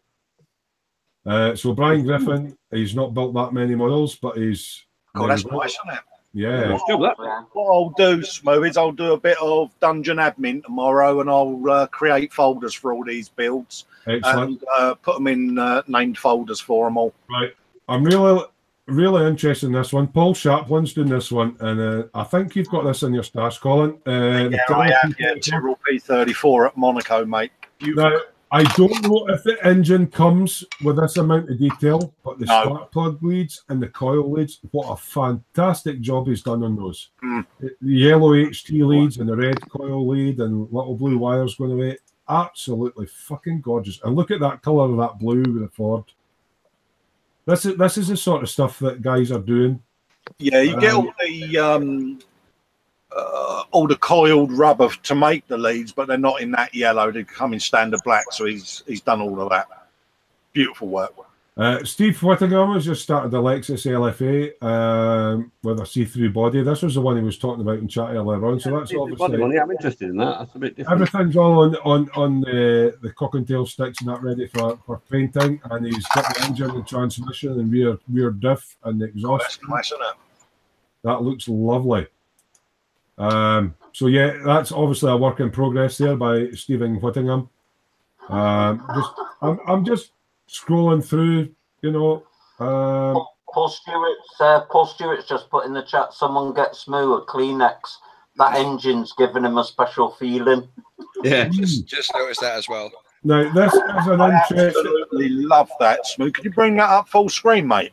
There we go. That is a gorgeous kit. Now, I asked him what kit it was. It's Monogram. It's a 4T street rod. Yeah. It's really different. And that's what Stephen Whittingham's done. That is gorgeous. That's a lovely little kit. Same company that made my Boot Hill Express Monogram. Yeah. Just scrolling down. Right, that's just a little something I'm working on. I'll fast forward through it. This is the kit that Mike sent me. It's a Games Workshop Contemptor Dreadnought. I'm almost finished with it. Just doing like edge highlighting and decals on it. So I'll just flick through it. It's almost finished. Keep scrolling through. Yeah. So there's an album on that one there. If you're into Games Workshop stuff. Alan makes a comment there on someone asking for color matching on the Samba bus. I actually know someone who had the cherry red and the cream white color matched on his Revell Samba bus by by Hero Boy by Zero Paint. So yeah, definitely ask him. You've got Vincent's dulcet tones there, so Vincent the Kemp is working on this at the moment. I sneaked in there because Smoo was just talking and talking and talking. Yeah, it took me by surprise. Evening, Vincent. All right, mate. Vincent, this is one of your builds. You want to talk us through this? You've only got a couple. I've actually got it on the table at the moment because I'm finishing the camo job on it. We'll come to you in a minute, but we're just kind of trying to promote the dungeon at the moment. So yeah, so the way it's standing there, I've used the stone grey as a base color. And then all three of the other colors were colors that the Germans used in World War I on English tanks that they captured. Now this one's a tadpole, which means that the part where the track runs along is basically longer than on your normal tanks. And these never actually got used in combat. So this is a bit of a what if they got used in combat and what if. Tank, then. What did you say? It's a fictional tank. No, they did make them. Like there's historical pictures of these elongated sponsons being stacked up in France on in a workyard. They just never ever got used. They got tested, but then the Mark V came along, which was longer on its own without having track extensions. So they didn't. Right, Frank. I'm trying to remember. What's Frank's? Frank's got a cool name. What's his name again? Frankie Wood. Frankie goes to this is an interesting car. Look at that. That's really, really retro. That's beautiful. That's one of the fun fact about that car. That Japanese Toyota GT 2000 is the only non-Western car ever used in a James Bond movie as the hero car. Ah, right. And you're saying it's 67 Toyota 2000 GT. Yeah. Yeah, I can't remember which Bond movie it was. I just know that for Sean Connery to ride in it, I think it was Sean Connery, they had to chop off the roof, making it the only convertible 2000 GT in existence because he couldn't fit. He was just too tall. Right, we've got some album stuff from Davey UK, David Atkinson, and we're just going to have a look at this. He's got some nice dial sort of over the trench with figures. Yeah, that's beautiful. That is absolutely gorgeous.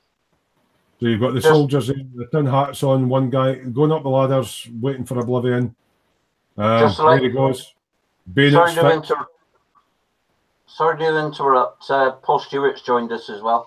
And Paul's in, yeah. I'm just going to do a little bit more reflect. There's one more I want to go into, which is a carousel one, but oh, wow. Nice photographs as well. Really good figure painting, the action on that. So we've got quite a lot of varying different. He's got a wee car build in there as well. Very nice, that. Like that. Very nice. Yeah, it's cracking car build, that, yeah. It's got a nice paint job on it as well. Mm-hmm. Oh, the carbon fibre on the bonnet. That looks really good. That's really nice. Yeah, well applied. Oh, that's an interesting little character, isn't it? Oh, it reminds me of those. The plague things, plague doctors. Yeah, the plague doctors, but it's like from the BioShock games. Yeah, that's really cool. Yeah, because it's straight from one of those. Yeah, it's really different. I like it, yeah. So that's that one. Oh, another. Oh, that looks like a Porsche to me. Ooh, nice little Porsche sitting there. Again, it looks like he does little dials for his as well. That's nice. Why shouldn't you? Why have we not? I always say that. Oh, here's another military one. I like how he does his military one with the figures, the rubble and everything. But yeah, Davey UK, some really, really nice stuff on there. Keep sharing with us. There's one I'm trying to find. It's a really unusual one. It's this one. It's Frank's one. Oh, yeah. Spectacular, isn't it? Right. I have never seen anything like this in my life. It's a fairground ride. At first, I thought it was like a dance floor. I'm just going to quickly flick through the pictures. Quickly going to butt in on that one. That is actually a ride similar to that. Other graphics, obviously, but a ride like that in real life was actually one of my childhood fairground rides when the local when the fair came to town. I've been in that thing. I've been in that thing in real life. It's you don't want to have a lot of lunch in you. I'm just flicking obviously through his work in progress stuff, and then he's starting to get into LEDs and stuff. There is a video which hopefully, right, we're getting into light and stuff now. Actually, last year, the real life version of this tours in Belgium, actually a cart wasn't secured well enough, and it actually shot off the ride and slid down the street. Yeah, that's scary, definitely. When I can find a video and that YouTube doesn't kill us for it, because I want to show. John's off, everyone. Yeah, night, John. Hello, John. That's what it looks like, but have we got? Where's the video? Is the video still in the same album? That's all his control switches, all the wiring. Oh, come on! I want to find right. Lovely. I will find a video for this, and then I will come back to. There was a video of it doing the rounds, wasn't there? Yeah, there was a video on the boom about it. Beautiful, it was going. Very clever. There's also done a Capri there. I would not have the heart for the Okay, electronics on right. that This is album. the one that we're going to full screen with us. Yeah. I knew it was about. Right, wait now. Right, give me. Next, there you go. Click to enlarge. Oh, And take it back to the beginning. Right, guys, this is what I'm on about, unusual models. How about that? That is really cool. Brilliant, isn't it? Absolutely fantastic. Right, I'm going to stop sharing. What that basically was the kind of guys that are coming into Smoo's Dungeon and sharing our works, and they're all varied, all from different genres. Just pulling the chat back up. So yeah, that's me done that segment. If somebody else wants to take over, good evening to Vince, who's Mr. Lost Model Making, who's coming on the chat. hi everyone. And Paul has also come in the chat. Hello. Paul, obviously, Paul, you're in on the Herald build. Would you like to update us on how you're doing with the Herald build? Yeah, go on then. I've basically done a bit of green streaking down the, Look at that. effectively down what would be the north side of the car. So you've got all the mold and the crap. It's got a little bit of turf in the grill. Oh dear, yeah. He's had an Add accident. some more streaks to it, and then paint that muddy green. Dial base. Yeah, and just What are you using for the dial base, and what's your plans with it, Paul? picture frame. Picture frame? Yeah. Yeah, I'm just gonna bung that on there, make it nice and dirty. I've got somewhere. No. Yeah, here we go. It's this. Got a little bit of corrugated metal. How did you make that? Was it with our toothpaste tool? And the thing. The Smoo Toothpaste Industries penis squasher, yeah. Yeah, that one. Got an RSJ that I haven't painted yet. Yeah, I'm just going to scratch build a few odds and sods, bung it all on, make it look like it's just been left in a heat, rusty and dirty and horrible. Now, obviously, I don't know if you were in there when I was sort of reviewing the sort of Smoo's Dungeon and a little bit of the guy's work. Apologies if I haven't showed you it all. I aim to kind of doing a little segment and showcasing folks' work, but I did shows Paul's Balrog. Have you got that handy, mate? I spotted. Yeah, I managed to see that. So it was... Northwest off. See you later, mate. Night, Alan. Yeah, But yeah, I got to the point today where I just thought, you know what, that needs finishing. And Thomas has got to go as well. Yeah, Thomas, right, I have to go now. Good night, Thomas. Cheers, Thomas. Cheers for jumping in. See, maybe I've driven them away. No, it's normally women, Paul. I'll come back off the Paul just now. We'll get back on it in a minute. Obviously, John Mountain's away. There's a few others away. Expat Spain is saying Fowler is model railway kits usually. Yeah, it's usually model railway kits, but they make a lot of tools that you can use for normal modeling as well, because this is my first pair of nippers, and that was a £10 pair of Fowler nippers. Oh, that's Fowler, right. Yeah. Never really heard of them before. It's a German manufacturer that does specialize in market towards the railroad hobbyist.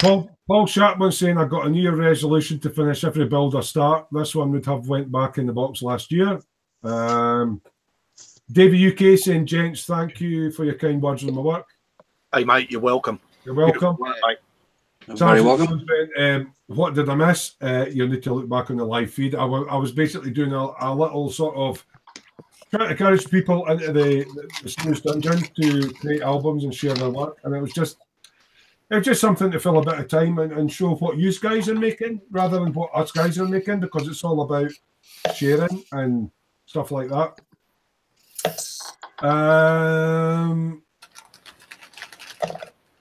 Obviously, Alan's away, right, you crazy bunch. Mrs. blah, blah, blah, blah, he's away. Thomas is away.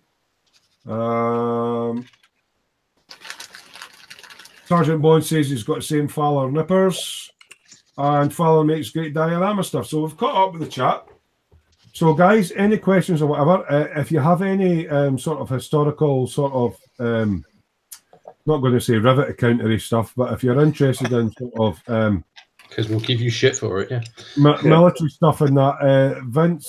Vincent from Mr. Lost Model Making he likes to do a lot of factually accurate stuff. Yeah, historic accuracy is my thing. Yeah. Yeah, and Paul likes to just like build all the shit kits so you don't have to, and yeah. Oh hell yeah, That was buying them, Isn't it? So have you been working on anything else in the background, Paul? Apart from obviously your Herald. I did give you a little highlight with that Balrog build. That looks gorgeous. I did finish. Hang on, I'll move it a bit closer. I'll just click you on the big screen, Paul. Give me a wee second. Get some proper light on this. Hey! My mouse isn't working. There you go, Paul. You've got the big screen. And thanks. That's a cool. Okay. Is that those tree people things? Yeah, it's one of the Games Workshop Dryads. Oh, Dryads. So Dryads, are they female tree people or? Yeah, she's got a chest. So. Tree nymphs, basically. Tree nymphs. Yeah. That must mean she's tree male then. Yeah, so that finished earlier on. Philip Gosling is going, hi, Mike. All over. That didn't work. But yeah, I decided to go for a sort of as tree-ish a set of colours as I could. Ooh. Green, brown, you know.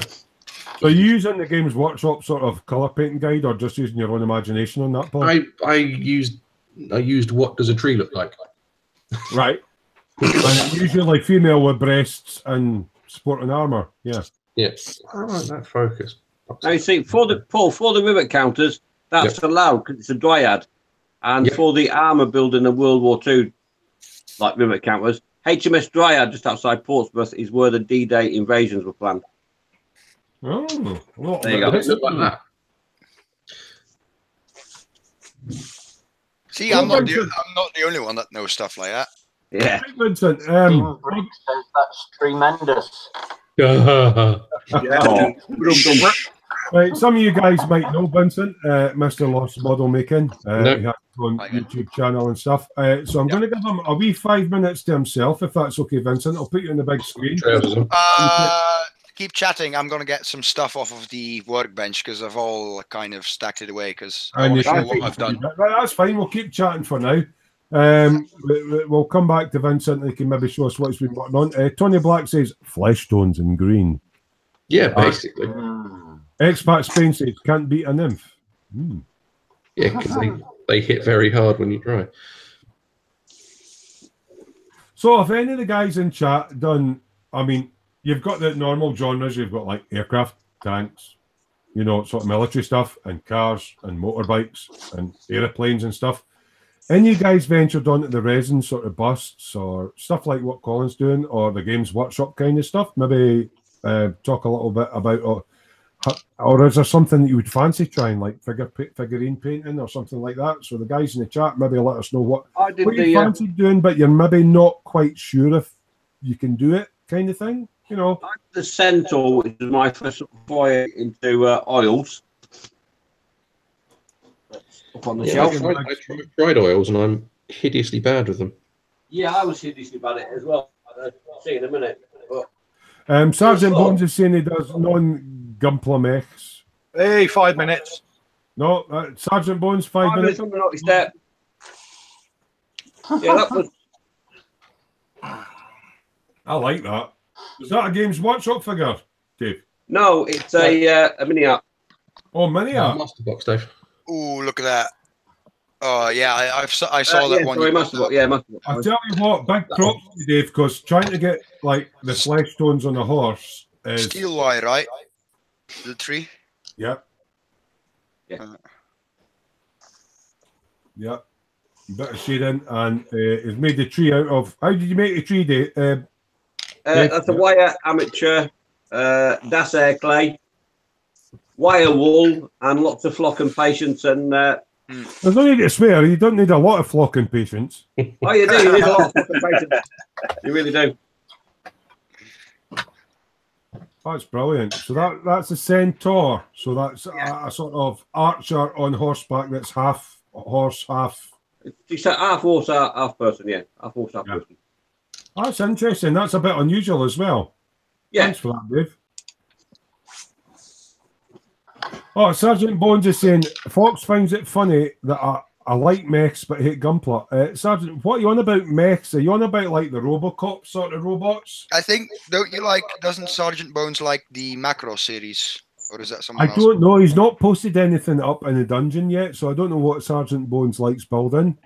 Yeah, it's the mechas and things like that. Yeah, 'cause there's loads of different ones. I mean, there's you've got like the Macross stuff and things like that as well. To be fair, even within the Gundam universe, there's so much differences between certain shows that you can Sergeant Bones is saying it's Macross kits. I'm not aware of them, so I don't know. Hold on, got one somewhere. Yeah, Macross. Basically, I'll put it in the big screen. Sorry, Vincent. Macross are transforming planes, Smoo. So they're Transformers. No, yes and no, and in the sense that they still have a pilot, so they're not Transformers. They're not, self-aware. Right, I'm going to go into Scott. Are you ready, Scott? And you can tell me a little bit about. Is this a Macross kit? That's a Macross, yeah. Right, there you go. They're It's upside down, but yeah. Or is it all, not? Oh, it's just this back to front thing. Yeah. They're not self-aware. Does that mean they're Scottish?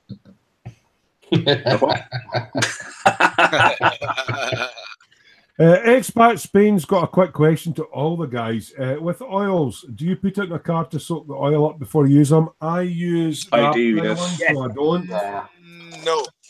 I'm going to be the odd one out saying no, because in my opinion, when using abteiling oils, which are oils geared for modeling, they are already very, very low on oil content. I've only got abteiling. I don't have artist oil. Yeah, I use artist oils, Winsor and Newtons and that. And those you have to soak the oil, don't you? You have to I just get a piece of cardboard box, cut a square out of that out, and then put it on there, and I leave it for about 10 minutes. Right, minimum so I've got Scott on the big screen. Can Scott maybe talk us through this kit a little bit? It looks like a really cool jet fighter plane, but is it a Sci-fi? They're a jet fighter, and they actually change into like a mech, into fighting suit. So they've all got that F-14, F-15 look to them, don't they? Yeah, I just like it because I like the aesthetic of the aircraft. I just think they look cool. A kit like that, and where'd you get them from, Scott? I picked that one up on eBay. Mm-hmm. They're about the same as what you'd pay for any 72-second scale aircraft kit. 30 quid. Something like that, yeah. That's quite cool. It's the sort of kit, if you want to have the broadest range, you'd go to HLJ for this one. Yes, yeah. For Macross, you'd go to HLJ.com. Yeah. Sergeant Bones is saying, yeah, I see Macross, but there are ground mechs as well. Yeah, that's the cool part, isn't it? That they transform into ground mechs. Spidey Q8 is saying, hey, careful, next IndieRef Scotland could well become a self-aware and might invade. Yes. Yes. Freedom! Right. We'll just leave a bottle of I've got some of my stuff out. Yeah, the stuff that's manageable, because as you all know, Yamato is not manageable. Right, I'm going to put Vincent from Mr. Lost Model Making, who also has a YouTube channel, which is Mr. Lost Model Making. And he's going to tell us a little bit about what he's got on the bench, because obviously he's not in the Herald build. So over to you, Vincent. And you're from a foreign country, I believe, Vincent. Where are you from? I am Belgian. Yeah, so he likes eating a lot of chocolate. Yeah. On to you, Vince. On you go. So at the moment, I'm working on this for a group build. So this is make sure this is shot. That's the one I pulled up in your pictures, Vincent. Yeah. As you can see, I've been applying Panzer putty to put on the final color, which is this sandy color on I'm top. interested in Panzer putty now. I've seen a few makes and they're like £16 for a tin. Is it the AK stuff you use?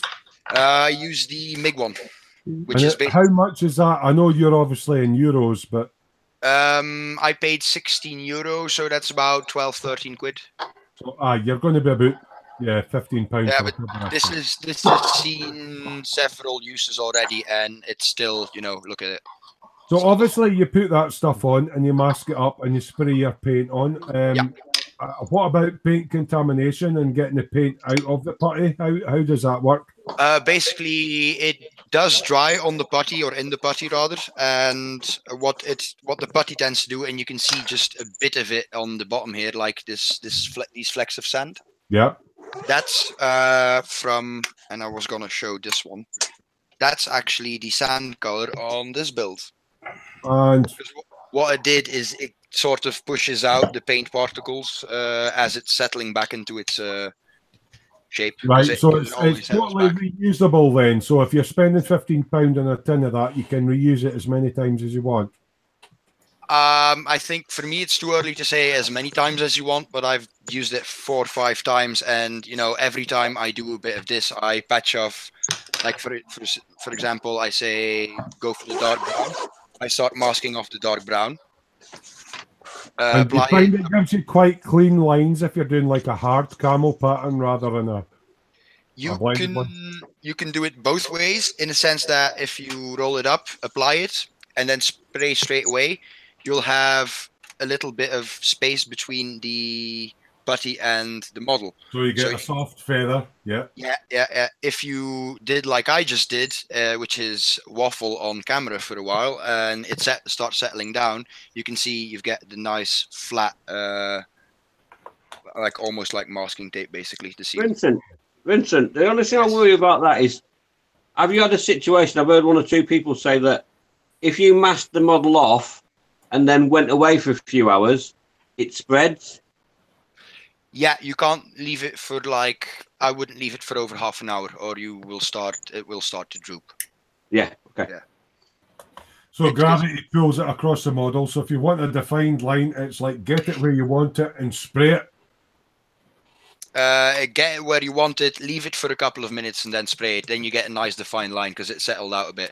If you don't want it, you roll it up in a sausage, apply it, and Right, and an interesting question from me, having tried the two-tone thing on the Herald and masking, and unfortunately I did the mistake of I sprayed my candy colour and I left it overnight. And this is a question open to the guys in the chat as well. When you're spraying 2 different colours and you mask it up, do you wait like 10-15 minutes and then take your masking off and get a crisp line? Or did you make the mistake that I made and you leave it overnight and they take the masking off and you feel all peels up? And how does it work with that stuff? Do you spray it and take it up straight away? So that's some questions open to everybody. When you're masking... No, Terry, it's a difficult question for me to answer that, because the way I use it is for military camo, like on this one and this one, which is erratic patterns and whatnot. What will help, Terry? I'll just do a quick demo for you. Right. You've got masking tape on a panel, say. Give me a second. I'm just going to put Dave on the big screen here. Yes, JS Idaho. This one is a Meng. The other one, this one is a Tacom. And both Meng and Tacom are really, really, really compatible. Before Dave goes on to spiel, Expat Spain said anyone tried AK Real, and JS Idaho saying... I know which head has, and he quite liked them, so... Yeah. JS Idaho saying, holy hell, nice tanks in Gundam. John Bennett, Thanks a quick for that, question, just for folk to refer back to. He's done a couple of old Aurora monster kits, Dracula and a creature from the Black Lagoon, to see what sort of job I can make of them. Right, Dave, on to you. Right, a lot of it's going back to basics again, guys. Really, what a lot of people tend to do, if they've masked off an area, and they'll just get hold of the masking tape and they'll peel it, and they'll just peel it off. And what you'll tend to find is you'll damage the line between, that you just painted. Yeah, basically. Yeah. So, you need to put it back on itself. Yeah. Yeah. The best way of doing it is when you lift your edge up, lay it on itself and physically up a bit, Dave. Up a bit. You're not right. Yeah, physically peel it back on itself like that, nice and gently. Don't go like that and just pull your masking tape off, because you will damage the line that you've just built, you just created. Right. So lay it down on itself and peel it back. I mean, it's got a lot of people. It's like teaching how to suck eggs, but for those of you that don't know, I find masking quite difficult. I'm always scared about pulling the masking tape off. And you don't actually. Yeah, but that's what it is. When you're scared and you start waiting too long, you actually run into more trouble than when you're doing it slightly too fast. I've learned I should have pulled my masking off quicker, because what happened was the paint set, and it set on the model and the masking. So when you tear it off, I actually had to scribe very carefully where I stand the blade, which was a tip Mike gave me. I tend to peel mine off at an angle. John Bennett.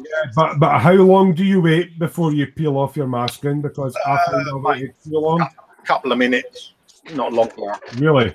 Yeah. Same as me, yeah. What I tend to do is, if that's the freshly painted surface and that hand is the one below it, I tend to peel the tape off towards the fresh paint that I've done. So as the tape's hitting the edge, it's cutting the paint as you peel it off.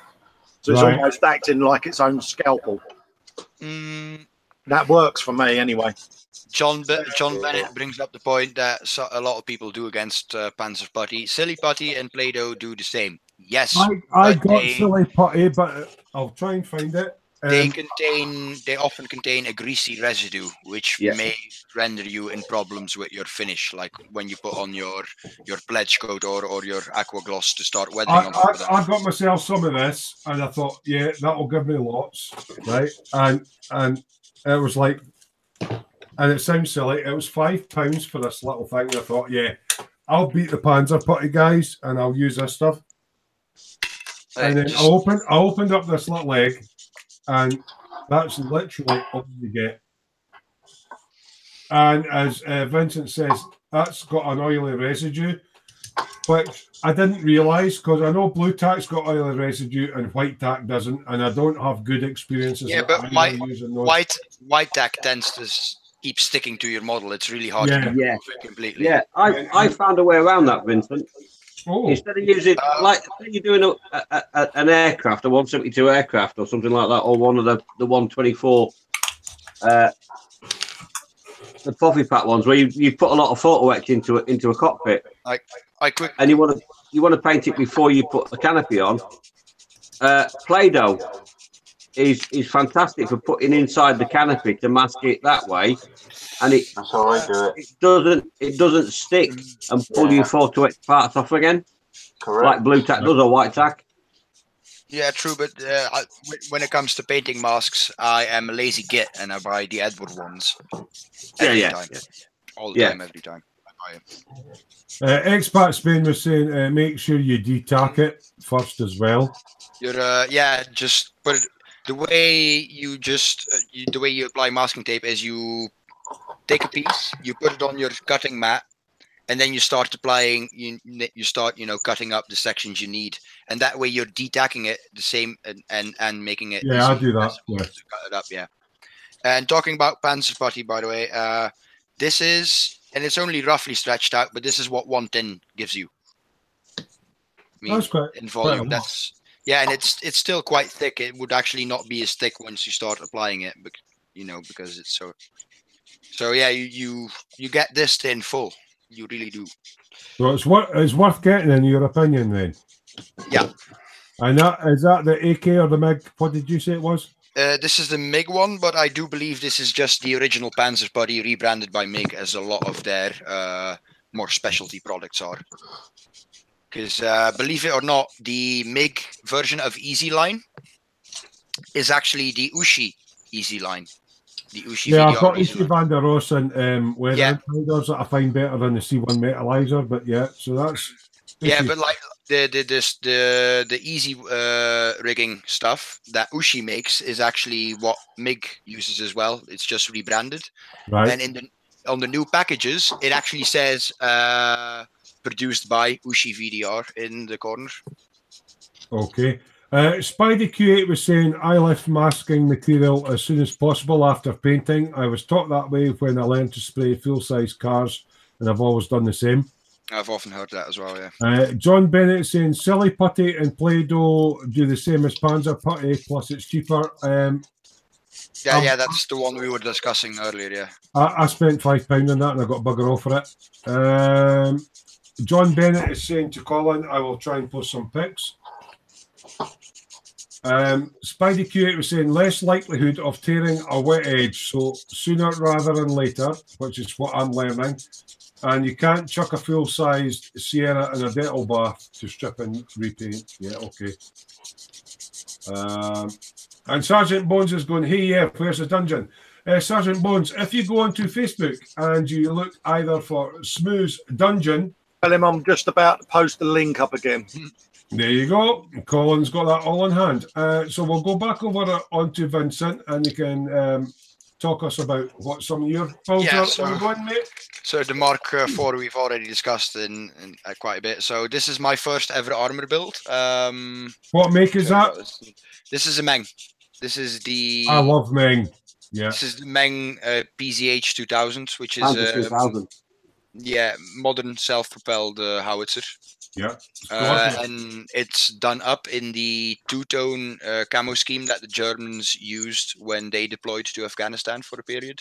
Mm-hmm. It's quite a substantial size of kit for 135. It's a big yeah. tank. Yeah, it is. It is. But it's a 155 millimeter howitzer. That's that moves. I then just applied all kinds of dust pigments and enamel washes to it to get that faded Afghani desert. I know you use Vallejo paints and stuff like that. What's your favorite sort of weathering stuff? Do you do oil pin washes, or do you buy branded in sort of stuff? I have both oils and washes. Yeah, I've got everything, a bit of everything. What did you use on that then? I don't have the correct ones with me, but I used a wash. This is a Starship wash in this case, but I used a light dust wash, I believe. MIG wash, yeah. Starship wash is lovely stuff. Good night, Chris. Chris from Gross Models is away. Good night, Chris. Hi, Chris. And what's the other one? The MIG stuff, the heavy mud washes, because I use those because you get a nice sandy feel to it, and then I thinned it down a bit because I wanted a thin layer, not. So what do you thin it down with? Odorless thinner, or? Yeah, odorless thinner, Abteilung odorless thinner. Yeah. Though you can do the Tamiya enamel thinner as well, but that tends to be a bit aggressive to your pledge coat. So I tend to avoid that. Anything else on your bench? Well, when it comes is it going to be naughty step stuff? Well, because it's my first ever the model that's basically responsible for all of this happening. Is this one, because this is the first one I've ever airbrushed. Right, so after this, Vincent is on the naughty step for 15 minutes because he's putting a gun platformer up. Flings back a bit. So yeah, this was my first ever airbrush work. As you can see, I still haven't applied the decals because there's so many and they're so small. Interrupt you for 2 seconds. Sergeant Bones, although Colin put the link up for the dungeon, if you go into Facebook and look for Smoo's Dungeon or go to Smoo's Workshop, you'll get the link to there. On you go, Vincent, sorry. And on the inside of this, there's also the first ever figurine that I painted. It's hard to make him come out, but on the inside of that big black hole here, there's a figurine as well.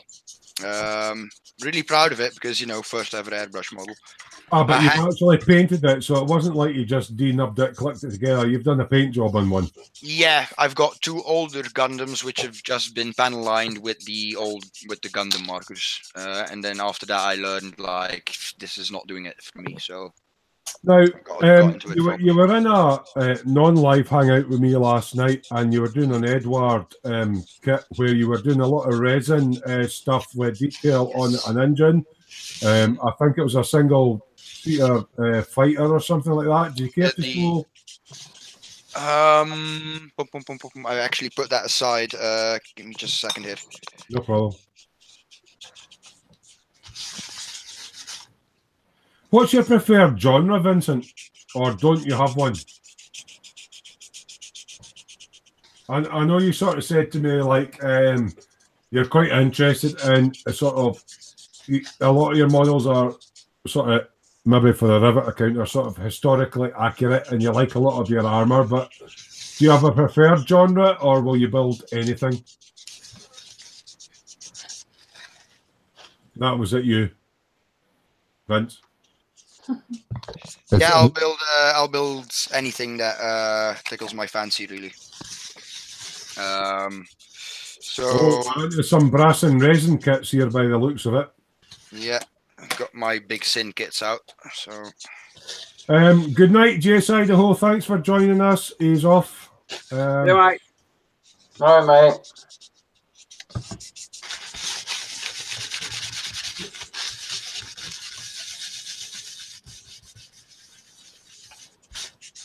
Oh, Vince is sorting out his headwear apparel.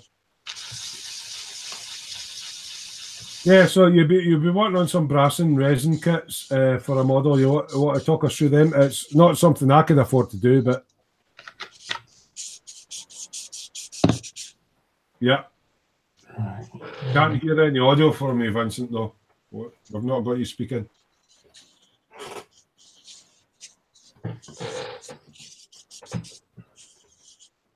Sergeant Bones is in the dungeon. Yeah, I've just given him 5 minutes on the naughty step. Yeah, Vincent's had to drop it. His audio was away there. It'll be back in a second. Yeah, I gave him a little external volume controller nudge. The USB cable came unplugged. There we go. Right, you want to talk us through these brassing kits? I mean, I know they're expensive, and it's not something I could normally buy, but what is this for, and what have you been making? This is their 2010 retooled Wolf 190 kit in 1/48 scale. And what I was working on was the engine parts that come with the what's called the advanced set. Because these basically hold all the resin you need, plus a bit of photo etch, and apparently some Yamato parts slipped in, so put that to the side. I believe when we were sitting chatting in Formula last night, you have to drill certain resin parts out, and they actually give you jigs and everything in photo etch. So you get this little template, has a little hole in the middle. You drive a bit through that hole, you know, thereby creating a little bit that your drill bit can sit into, and then you start drilling. Like then you remove it. That's quite cool. And what do you do after that? Is that part just sort of subless? Well, it's basically all so you can put this propeller in, isn't it? So this all aligns. So this little tab aligns. Now that's all resin, isn't it? Yeah, this is a full resin set, but with Edward, it's pretty easy to do propellers because you get a little jig. Ooh. So what you do is the hub goes into the jig, and then the propeller blades only can be in that position when you glue them. So you're not fiddling around with it. Is there a lot of money in one of those detail up kits? I think this one went for about 20 to 30 euros because I am a Bunny Fighter Club member, so I do get my discounts. So that's not model making, buddy. That's like Bunny. What's this Bunny Fighter thing? But Bunny Fighter Club is basically you buy one of the Bunny Fighter Club kits, and as soon as you buy one of those, From who? From Edward. Right. And then you're in a lifetime membership with that club, which gives you a 15% discount and a 25% discount when there's sales going on for other people as So well. where's Edward based then? Because I know Dave likes his Edward kits and all that. Czech Republic. Yeah. So it's a Czech company. Yeah.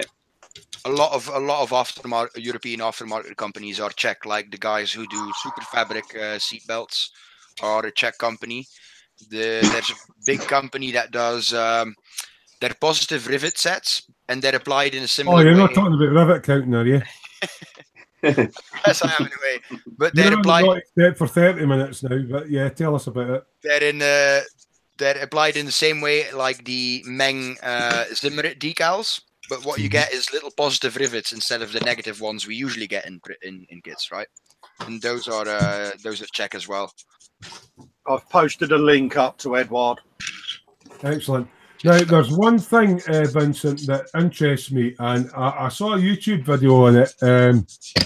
It's the spaceship Yamamoto, and the guy had it in a boating lake, and he'd put like engines on it, and he had it scooting about the lake. It's a fictional spaceship, and I know you're working on one. Yeah. Is it close by you, and could you maybe show us it? Well, we hadn't. I'll just finish showing this one off because All right, about the engine. Yeah. So yeah, this is the engine I quickly put together last night when we were hanging out. And that's 100% resin. That's 100% resin with photo etch for the spark plug leads. And it's photo etch for the spark plug leads, really. And that's a rotary engine, so it's a dual bank rotary, yeah. Dual bank radial engine, yeah. Radial, sorry, not rotary. Yeah, the rotary engine was the Wankel engine, wasn't it? Yeah.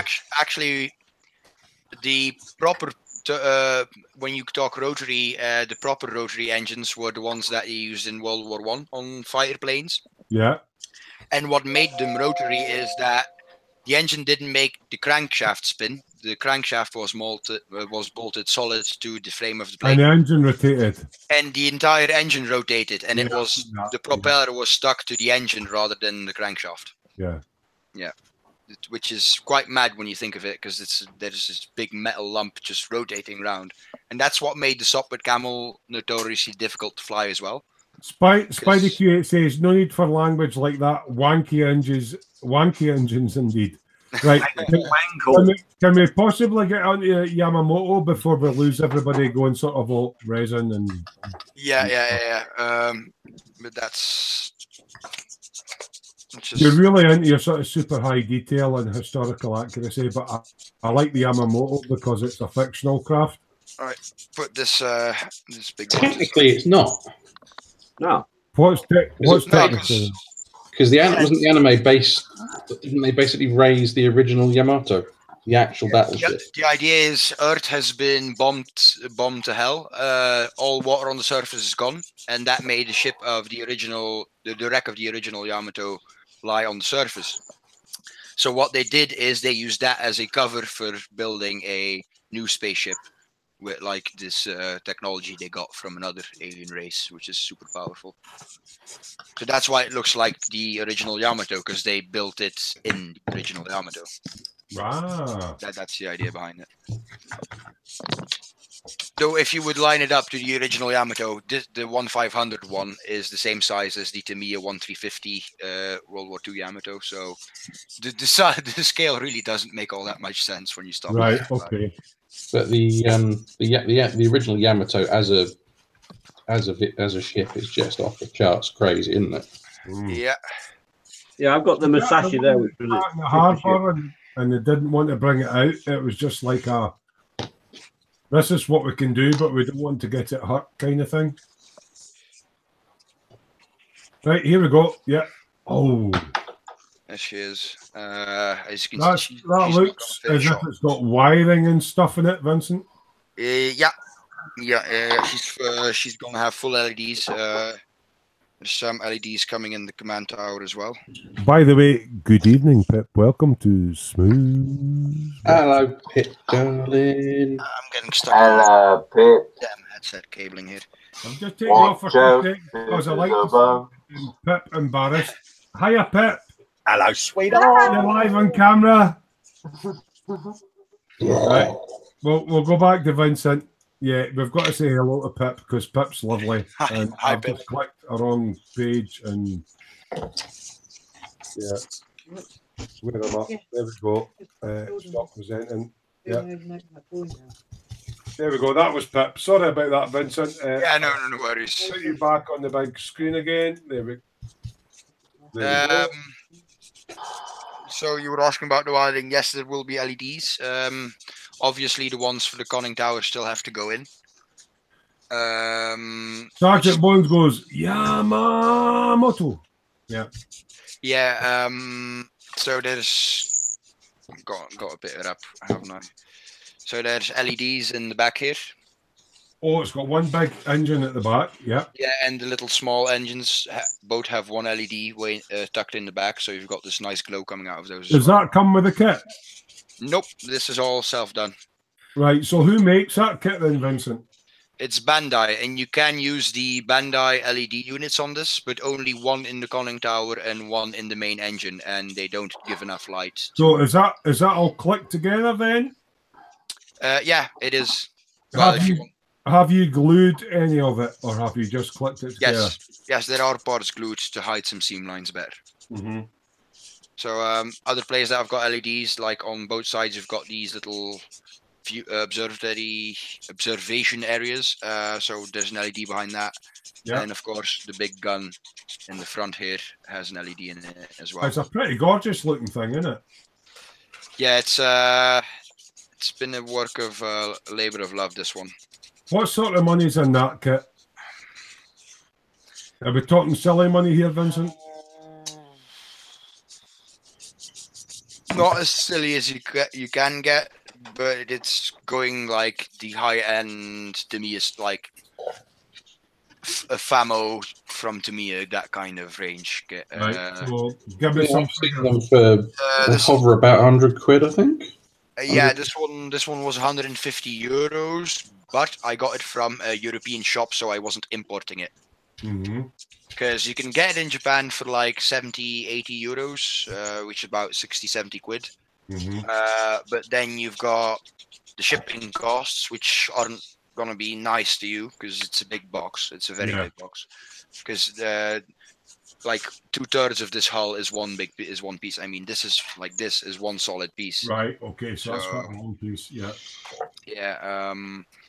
Plus, it being a 60, 70 quid kit, it usually means you're over the exempt range for it when it comes to import. Well, import tax. Yeah. Yeah.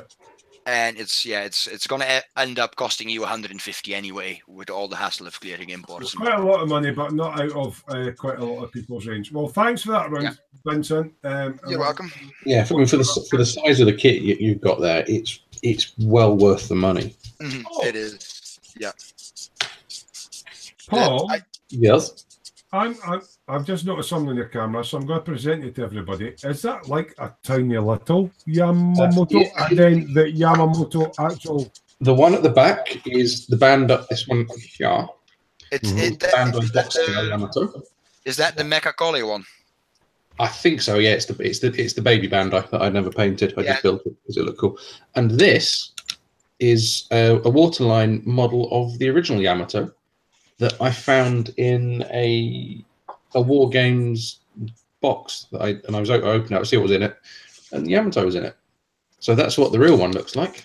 See, this is quite interesting. It was something that Dave actually mentioned to me, because Dave does a lot of ships and stuff, and he was on about you can buy a kit that you can do the full model of, but also has the waterline thing. Dave, can you maybe talk to us about what did that? Yeah, I've got one down here in my stash, which is a waterline model and a standard model, and what do you get mean both by that? options. It's a let me just drag it out. Gold spot, Dave. I'll just wreck the entire stash. Yeah, it's all right. Say spot. Yeah, the San Francisco from Trumpeter. You get the option with a lot of them now of you can either do it. It comes in two sections. You got obviously the whole top bit and the bottom bit, right? Yeah. So you can either do it like that and have it on a stand as a display model, or you can use the flat section and you just. So for the waterline, if you want to put it on a plotting dial, they give you a skimmed version. Yeah.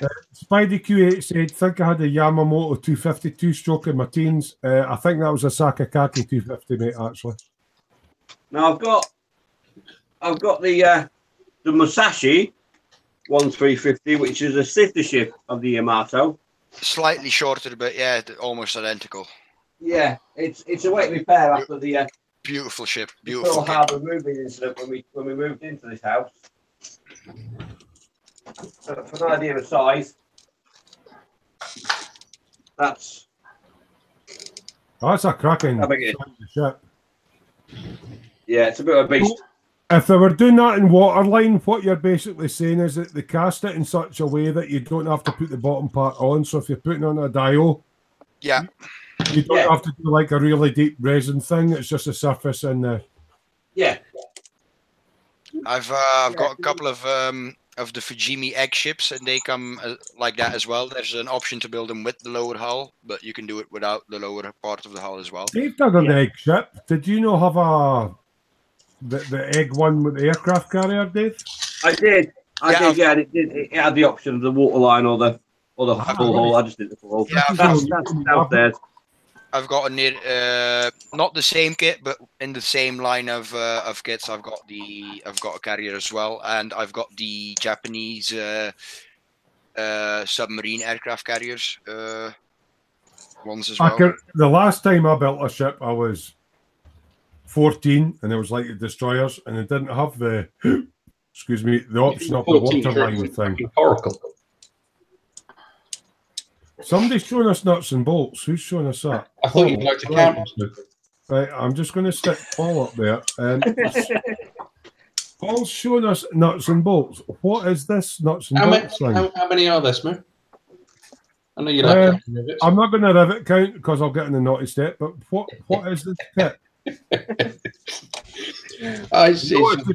You've got they're actually really cool. They're nuts and bolts. So you've got little hex head bolts in various sizes. Right. And now I built this main tank that I'm doing, the Merkava or Mirkava. Admire it actually said on sprue A, go to a little section on it and cut it off. So have you got a sort of side slice them when you literally just go in. Hang on. Where's my fucking knife? Dave, where's my knife? There we go. Your fork and knife, yeah. Yeah. So yeah, you just come in, you slice. Hang on. And then you've got a nut. Slice it up carefully, and you've got a little nut that you can put on for. So there's this whole big sprue just to make little nuts and bolts. That's crazy. Yeah. Lock your camera on me for a second, Smoo. Give me a second. Me. I shall present you, Vincent. There you go. This is these are the decals I was on about, Paul. Like you can get them in predefined shapes, rows, or in. Oh, okay. Just find that. And it's actually the same company that does the super fabric belts. And like you can get them if it wants to load up. There you go. You can get them in entire sets, and then you get this. Excuse the language, clusterfuck as a plan to lay them out. That's a good word, clusterfuck. Yeah. That's a sort of Clint Eastwood saying clusterfuck. Yeah, but you would have to really, really, really like the model for doing that, I think, because it would be a step too far for me. How many rivets are in that, Vincent? This is a close-up of the rivet supplied. Yeah, but how many rivets do you think would be in that kit? In thousands upon thousands. You're on the naughty step for 15 minutes for rivet counting. What you did there? Yeah. That's not fair. He lured you into that one, Vincent. Scott, I'm noticing slightly. I'm going to present you to everybody because I like doing that. You've got a nice yellow sort of car kit sitting there. What are you building? Yeah, that looks cool. That's the Revell Corvette race car. Oh, Well, he's building that so Chris can go for a drive. Yeah. Because Chris will actually fit into that. Oh. What paints have you painted that in? That looks really nice. That's just Tamiya yellow. Really? Yeah. What, the gloss yellow, oh Christ, Yeah, I'll just pull it out for my rack now. It's X8? Need to go to little boy's room, be right back. X? Yeah, X8. That's gorgeous. So who makes that kit, sorry? Ravel. And that's 1/24th? Yeah. That's a cracking looking little kit, Scott. Mm. There is an upgrade kit available for it, but I don't have £125 spare. And what does a To detail buy it. kit give you? It's That really nice. It's actually got like actual alloy wheels. made out of alloy? Yes. Right. Wow. It looks beautiful. £125 spare to spend on it. So you're just in and out the box on that one? Pretty much, yeah. It's actually it's fantastic kit.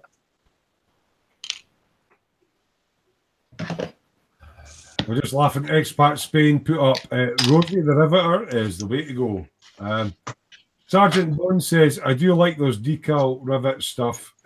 Seen someone make decals for hinges as well. Really? Oh, jinx. So, do any of the guys in the cave want to share what possible future projects they've got ongoing or stuff like that? I'm going to attempt a first for me. Take There's time over a kit. yeah, no, I'm going to take time doing a kit. Yeah, no, it's only a 172 Mustang, but I've been trying. You know, I like me Mr. Metal, shiny aluminium. Yeah, I do like it. Yep. Yeah, but I'm going to try the old-fashioned, the old-school method of actually using foil. Ooh, Are you talking about bare metal foil, or are you talking about kitchen foil off a roll? Kitchen foil off the roll. Oh, right. I'm going to do it hard way. So yeah, I just want to have a go at it. Have a try, see what it's like. You know. Get some of that, mate. Right, I'm just going to put Colin on the big screen. What's that called? What's that in, mate? What's that, geezer? Right, it's micro metal foil adhesive. Yeah. Is that from Microscale Industries? I don't have any of that. Is that like a stronger version of PVA? Yeah, it's for using kitchen foil on model kits, mate. Right, I need to add that to my basket. That's what I use, mate. It's brilliant stuff. Oh, cheers, mate. Okay. Well, here in the UK, it is just after 11 p.m. And really enjoyed everybody coming in this evening, but it's getting kind of like beddy times for us guys. I know sometimes we go into the late hours. I've been up for 21 hours now, so I'm starting to flag a bit. Yeah. So what I think that we'll do is we're going to bring this to a close for the evening. What we're going to kind of do, I know we said it was a live build, but we're doing stuff in between on the Herald. We're going to call it our buddy builds from now on. So if the next one comes up, it'll be like, this is what we're going to build, blah, blah, blah. We're going to do it as a buddy build format, which was an excellent suggestion from Colin. And that lets us interact with you guys more. I have really enjoyed my evening, and thanks so much for every single one of you coming in.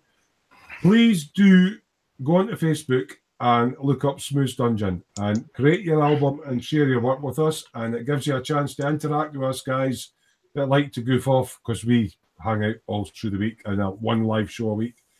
And it's a chance of us getting to know what you like building and put your pictures up. And I might try and do something a bit more professional next time as far as showcasing what people are making.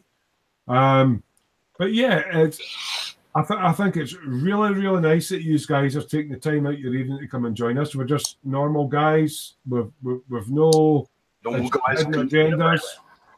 We all build different stuff. We've all got different skill levels. And I can't thank you more than enough for coming in and making it easier for me, you know, reading the chat and folk are popping questions up. So I think for this evening, we're going to wrap it up. Thank you, each and every one of you, for coming in this evening. And we're going to work it through every guy that's in here. So it's good night from me. And it's good night from him. And me. And it's good from him. Before we go, Yeah. have we agreed on the next kit then? Are we going to do the Beetle? It's a Beetle for the next kit, yeah. Yeah. But we're going to do it as a buddy build rather than a live. So has everybody said good night to everybody? Yeah, good night. Thank you very much. Night, everybody. Then please do ask for a request to join Snoo's Dungeon. You're more than welcome. Treat everybody as you'd like to be treated yourself. If somebody asks for hints and tips on a build, feel free to give them. But if they post up a work in progress, don't say anything unless you're asked to do so. It's nice to be nice. And we all joke about Rivet counting, but I want to create a friendly environment where people can show off their builds, and everybody's got different skill levels, and it's just, and I might next week again on the Saturday live feed feature some of your builds. It's just we're getting the variance of so many different kinds of stuff, and thanks again. So until next week, happy modeling. See you later. Bye. Bye.